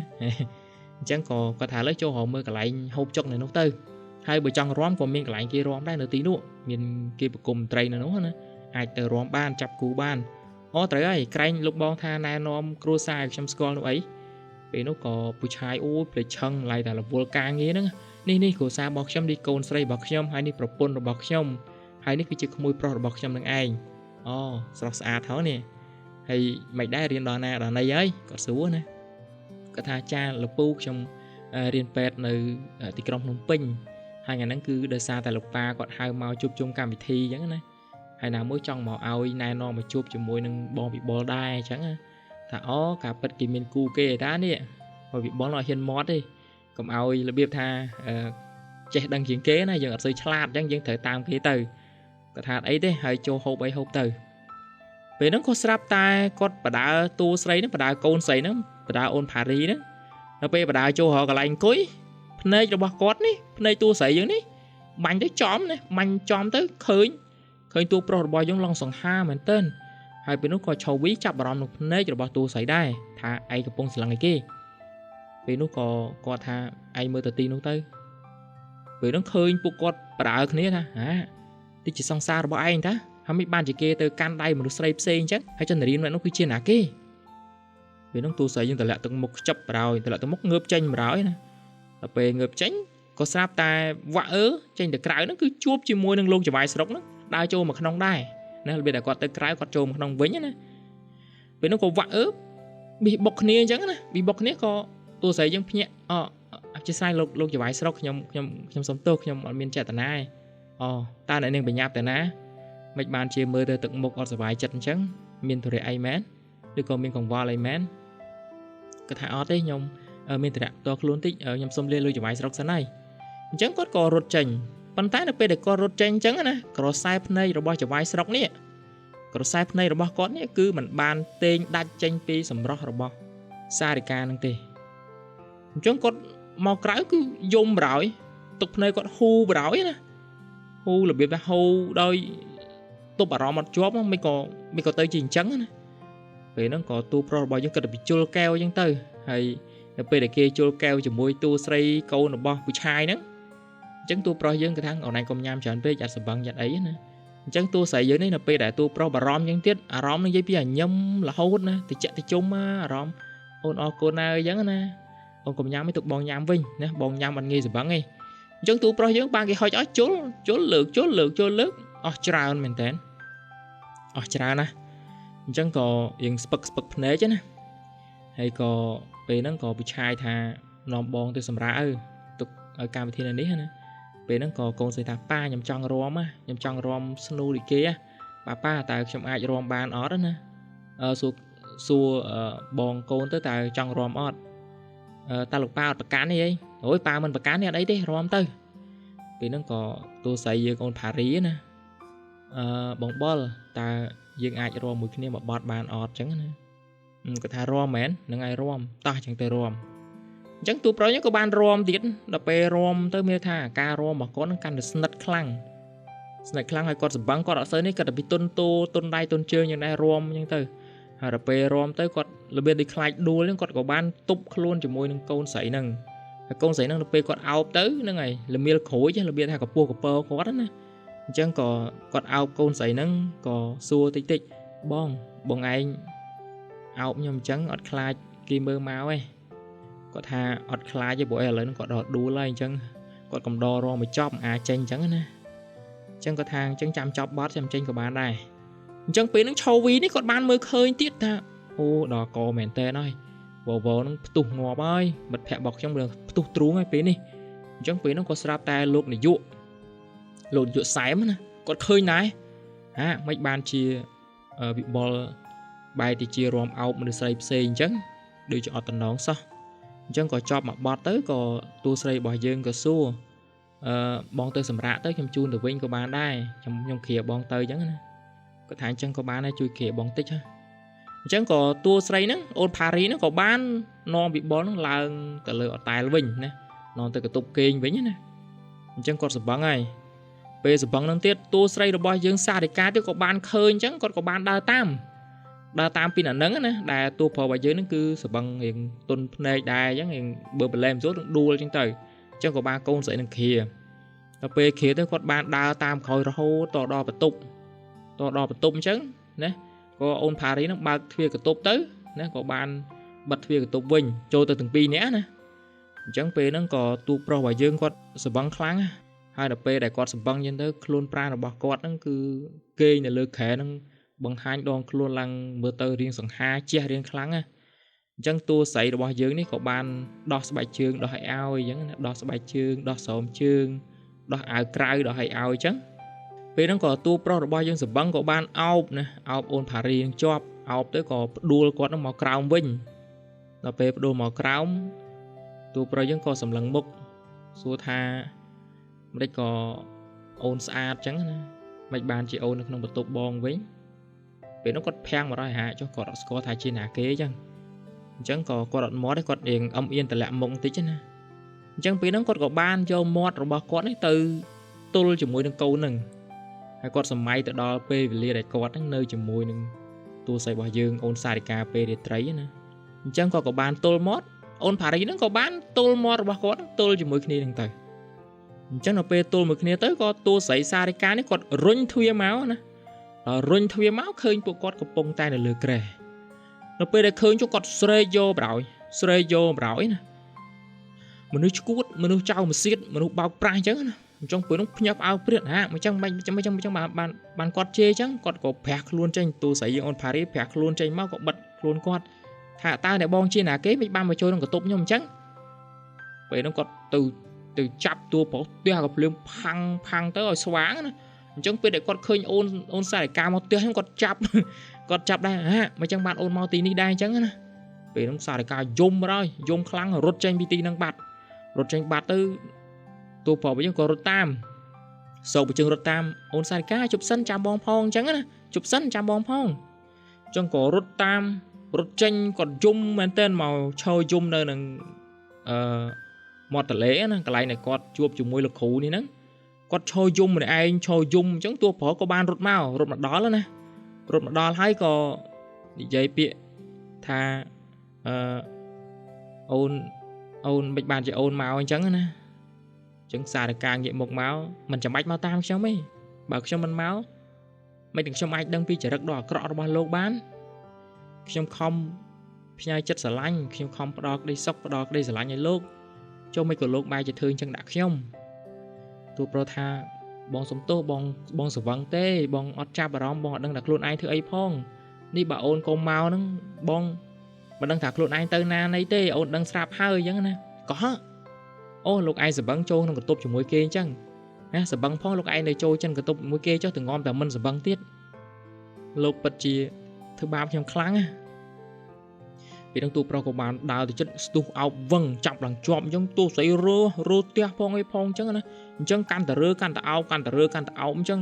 ហើយអោបផងថើបផងអោបផងថើបផងដើម្បីទូស្រីលួងកុំឲ្យគាត់ខឹងណាគាត់ខំបំរះផងធាក់ផងអញ្ចឹងណាទះផងអីផងអញ្ចឹងទោះបីគាត់ទះគាត់វាយយ៉ាងណាក៏ដោយក៏ទូប្រុសយើងអត់លែងដែរអញ្ចឹងក៏ទះហើយអញ្ចឹងទៅក៏យំទៅជូតទឹកភ្នែកគាត់ជាមួយនឹងអាវទូប្រុសរបស់យើងហ្នឹងថាមិនបានជាបងធ្វើអញ្ចឹងដាក់ខ្ញុំស្រឡាញ់បងខ្លាំងណាស់ខ្ញុំបានសឹងតែបកគលគិតយ៉ាងឲ្យបងអស់ហើយមិនជាបងធ្វើអញ្ចឹងដាក់ខ្ញុំទៅកើតអញ្ចឹងណាអញ្ចឹងតួស្រីរបស់យើងតួប្រុសរបស់យើងហ្នឹងក៏ថាបងសុំទោសមែនបងពិតជាមិនដឹងខ្លួនឯងមែនណាបងសន្យាថាបងមិនធ្វើអញ្ចឹងទៀតទេបងនឹងមានរឿងច្រើនណាស់ចង់ប្រាប់អូនប៉ុន្តែភ្លាមនោះបងនិយាយកើតសោះតើអូនទុកពេលឲ្យបងបានអត់ចឹងបងសុំពេលបកស្រាយបន្តិចបានអត់ក្រែងពួកយើងថាស្រឡាញ់គ្នាអូនកុំចិត្តដាច់មួយបងពេកណាហើយណាក៏អូនត្រូវតែផ្ដល់ការបកស្រាយឲ្យបងបានបកស្រាយខ្លះផងកុំខឹងនឹងបងចឹងអីចឹងណាពេលហ្នឹងក៏ទូស្រីរបស់យើងក៏មើលទាំងទឹកភ្នែករបស់គាត់ហូរមកគ្មានទប់ជាប់ទេគាត់ថាចង់បកស្រាយគេបើគាត់ទៅដល់លើក្រែហ្នឹងតើឲ្យគាត់បកស្រាយស្អីទៀតបើឃើញទស្សនភាពនឹងភ្នែកចឹងហ៎ពេលនោះទូប្រុសថាចុះពេលដែលអូនឃើញនោះបងធ្វើស្អីបងមិនធ្វើអីបានណាបើបងប្រាប់ថាសបឹងហើយមើលមុខបងឡើងក្រហមមកលេងហើយនេះអ្នកណាទះបងឲ្យឡើងក្រហមហ្នឹងពេលហ្នឹងទូស្រីក៏បានយកដៃទៅឯថ្ពាល់អញ្ចឹងណាអញ្ចឹងក៏សួរបងឈឺអត់អញ្ចឹងណាបងអត់ឈឺទេប៉ុន្តែបងគិតថាអូនឈឺជាងបងទៅទៀតព្រោះថាគ្មាននរណាម្នាក់ដែលមិនឈឺចាប់ពេលដែលឃើញមនុស្សដែលខ្លួនស្រឡាញ់ត្រូវជួបនឹងស្ថានភាពបែបហ្នឹងឯងបងដឹងថាអូនឈឺចាប់តែបងសុំឲ្យអូននឹងបកស្រាយឲ្យបងបកស្រាយបានអត់អញ្ចឹងណាសុំទុកពេលបងបកស្រាយបានអត់អញ្ចឹងក៏ទូស្រីថាអញ្ចឹងក៏បានដែរបងនិយាយមកប៉ុន្តែមុននឹងនិយាយបងអត់ចង់និយាយឡើយនេះទេទូស្រីថាចង់និយាយណាពេលហ្នឹងតួប្រុសបានចាប់ថើបប្រោចាប់ថើបអញ្ចឹងទៅហើយតួស្រីពេលហ្នឹងបាត់ខឹងដែរអញ្ចឹងក៏ថើបត្រឡប់ទៅវិញអញ្ចឹងអ្នកទាំងពីរគឺថើបខ្លាំងមែនតើណាថើបយកអញ្ចឹងហើយដៃរបស់គាត់ហ្នឹងក៏បានសម្រួលពីខាងក្រោមមកវិញអញ្ចឹងណាថើបយកអញ្ចឹងហ្នឹងហើយតួស្រីរបស់យើងក៏បានហ្នឹងហើយស្រដោតខ្លួនតាមអារម្មណ៍នៃក្តីស្រឡាញ់ហើយក៏តួប្រុសក៏បានធ្វើសញ្ញាមួយថា ទីនេះអត់ស័ក្តិសមពួកយើងទេទៅកន្លែងផ្សេងបានអត់ទេណាទូស័យក៏ថាចឹងក៏បានដែរតួប្រុសក៏បាន3ណា3តួស្រីរបស់យើងចេញពីកន្លែងហ្នឹងទៅអញ្ចឹងគាត់បានបើកបន្ទប់មួយថ្មីមួយទៀតសម្រាប់ខ្លួនគាត់2នាក់ហ្នឹងតែម្ដងណាអញ្ចឹងពេលហ្នឹងក៏បានដល់ក្នុងបន្ទប់ទៀតគ្មានខ្វាយខ្វល់ច្រើននេះម្ដងនេះតួប្រុសរបស់យើងគឺថើបយកអញ្ចឹងណាហើយប្រលេះស្មាអាវប្រោយដល់ពេលប្រលេះស្មាអាវអញ្ចឹងទៅហ្នឹងហើយរបូតស្មាអាវអស់រលីងណារបូតស្មាអាវអស់រលីងអញ្ចឹងតួស្រីគាត់សួរនេះបងចង់ធ្វើអីចុះក្រែងអូនចង់បានក្តីស្រឡាញ់ពីបងពិតប្រាកដអីយ៉ាងម៉េចអត់ពេញចិត្តមែន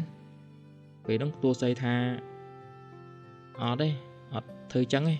តែបកស្រាយដែរមកបកស្រាយដែរមិនបានជាមកធ្វើចឹងដាក់ខ្ញុំអញ្ចឹងណាអញ្ចឹងក៏តួប្រុសគាត់ប្រះខ្លួនចេញបន្តិចតួស្រីក៏បានចាប់ដៃវិញអូនលេងសើចតាពេលហ្នឹងគាត់ថើបទៀតណាអូយថើបមែនតើបងប្អូនថើបយកអញ្ចឹងណាថើបទៅក៏តួប្រុសរបស់យើងហ្នឹងក៏បានដោះអាវក្រៅគាត់ចេញដោះអាវក្រៅរបស់គាត់ហើយតួស្រីរបស់យើងហ្នឹងក៏បានយកដៃរបស់គាត់ហ្នឹងអង្អែលដើមទ្រូងរបស់តួប្រុសណាអង្អែលពោពេញទៅដោយក្តីស្រឡាញ់ខ្លាំងណាអញ្ចឹងគាត់ទាញអាវតួស្រីរបស់យើងទាញមកគ្មានខ្វល់តែអាវថ្លៃអាវថោកឯងទាញបដាច់លេវបដាច់ឲ្យអស់លីងហើយអញ្ចឹងរបូតដងខ្លួនរបស់គាត់នៅលើគោកណាដងខ្លួនរបស់គាត់ខាងលើហ្នឹងគឺស្រឡូតល្អមែនតែនអញ្ចឹងតួប្រុសយើងក៏បានក្រោកឡើងបន្តិចហើយក៏បានសម្លឹងមើលទៅរាងកាយរបស់តួស្រីអញ្ចឹងក៏តួស្រីថាមិនបានបងឯងមើលអញ្ចឹងដឹងគេអៀនអត់ពេលហ្នឹងក៏បានតួប្រុសថើបសម្រូតមកដល់ក្រោមអញ្ចឹងថើបសម្រូតមកដល់ក្រោមក៏បង្ហាញនៅក្តីស្រឡាញ់ខ្លាំងស្រឡាញ់ខ្លាំងមែនតែនដល់ពេលហ្នឹងក៏ស្រាប់តែយ៉ាងម៉េចតួស្រីរបស់យើងមិនដឹងថាគាត់មានអារម្មណ៍មិនទេដូចភ័យខ្លាចមិនដឹងទេពេលហ្នឹងគាត់ក៏បានទះស្មាតួប្រុសយើងថាបងចង់ធ្វើអីគេគាត់ថាចុះក្រែងពួកយើងបំពេញក្តីស្រឡាញ់ហីគាត់ថាចាំនិយាយគ្នាតិចសិនណាអូនចង់និយាយមួយបងតិចអញ្ចឹងក៏បានដែរហ្នឹងហើយអញ្ចឹងសម្រាប់ភាគនេះក៏តុលាសូមបញ្ចប់ប៉ុណ្្នឹងសិនក៏អរគុណបងប្អូនដែលបានតាមដានទស្សនាស្ដាប់ណាហើយបើសិនជាមានកំហុសខុសឆ្គងយ៉ាងណាយ៉ាងណីសូមមេត្តាខន្តីអភ័យទោសដល់តុលាផងហើយគណៈពេលនេះខ្ញុំបាទតុលាសូមអរគុណនិងសូមជម្រាបលារងចាំជួបគ្នានៅភាគបន្តតើតួប្រុសរបស់យើងពិតជាអាចទទួលបានក្តីស្រឡាញ់នៅរាត្រីនោះបានដែរឬក៏អត់ណាបងប្អូនគណៈពេលនេះខ្ញុំបាទតុលាសូមអរគុណនិងសូមជម្រាបលាជួបគ្នានៅវីដេអូក្រោយទៀតសូមអរគុណ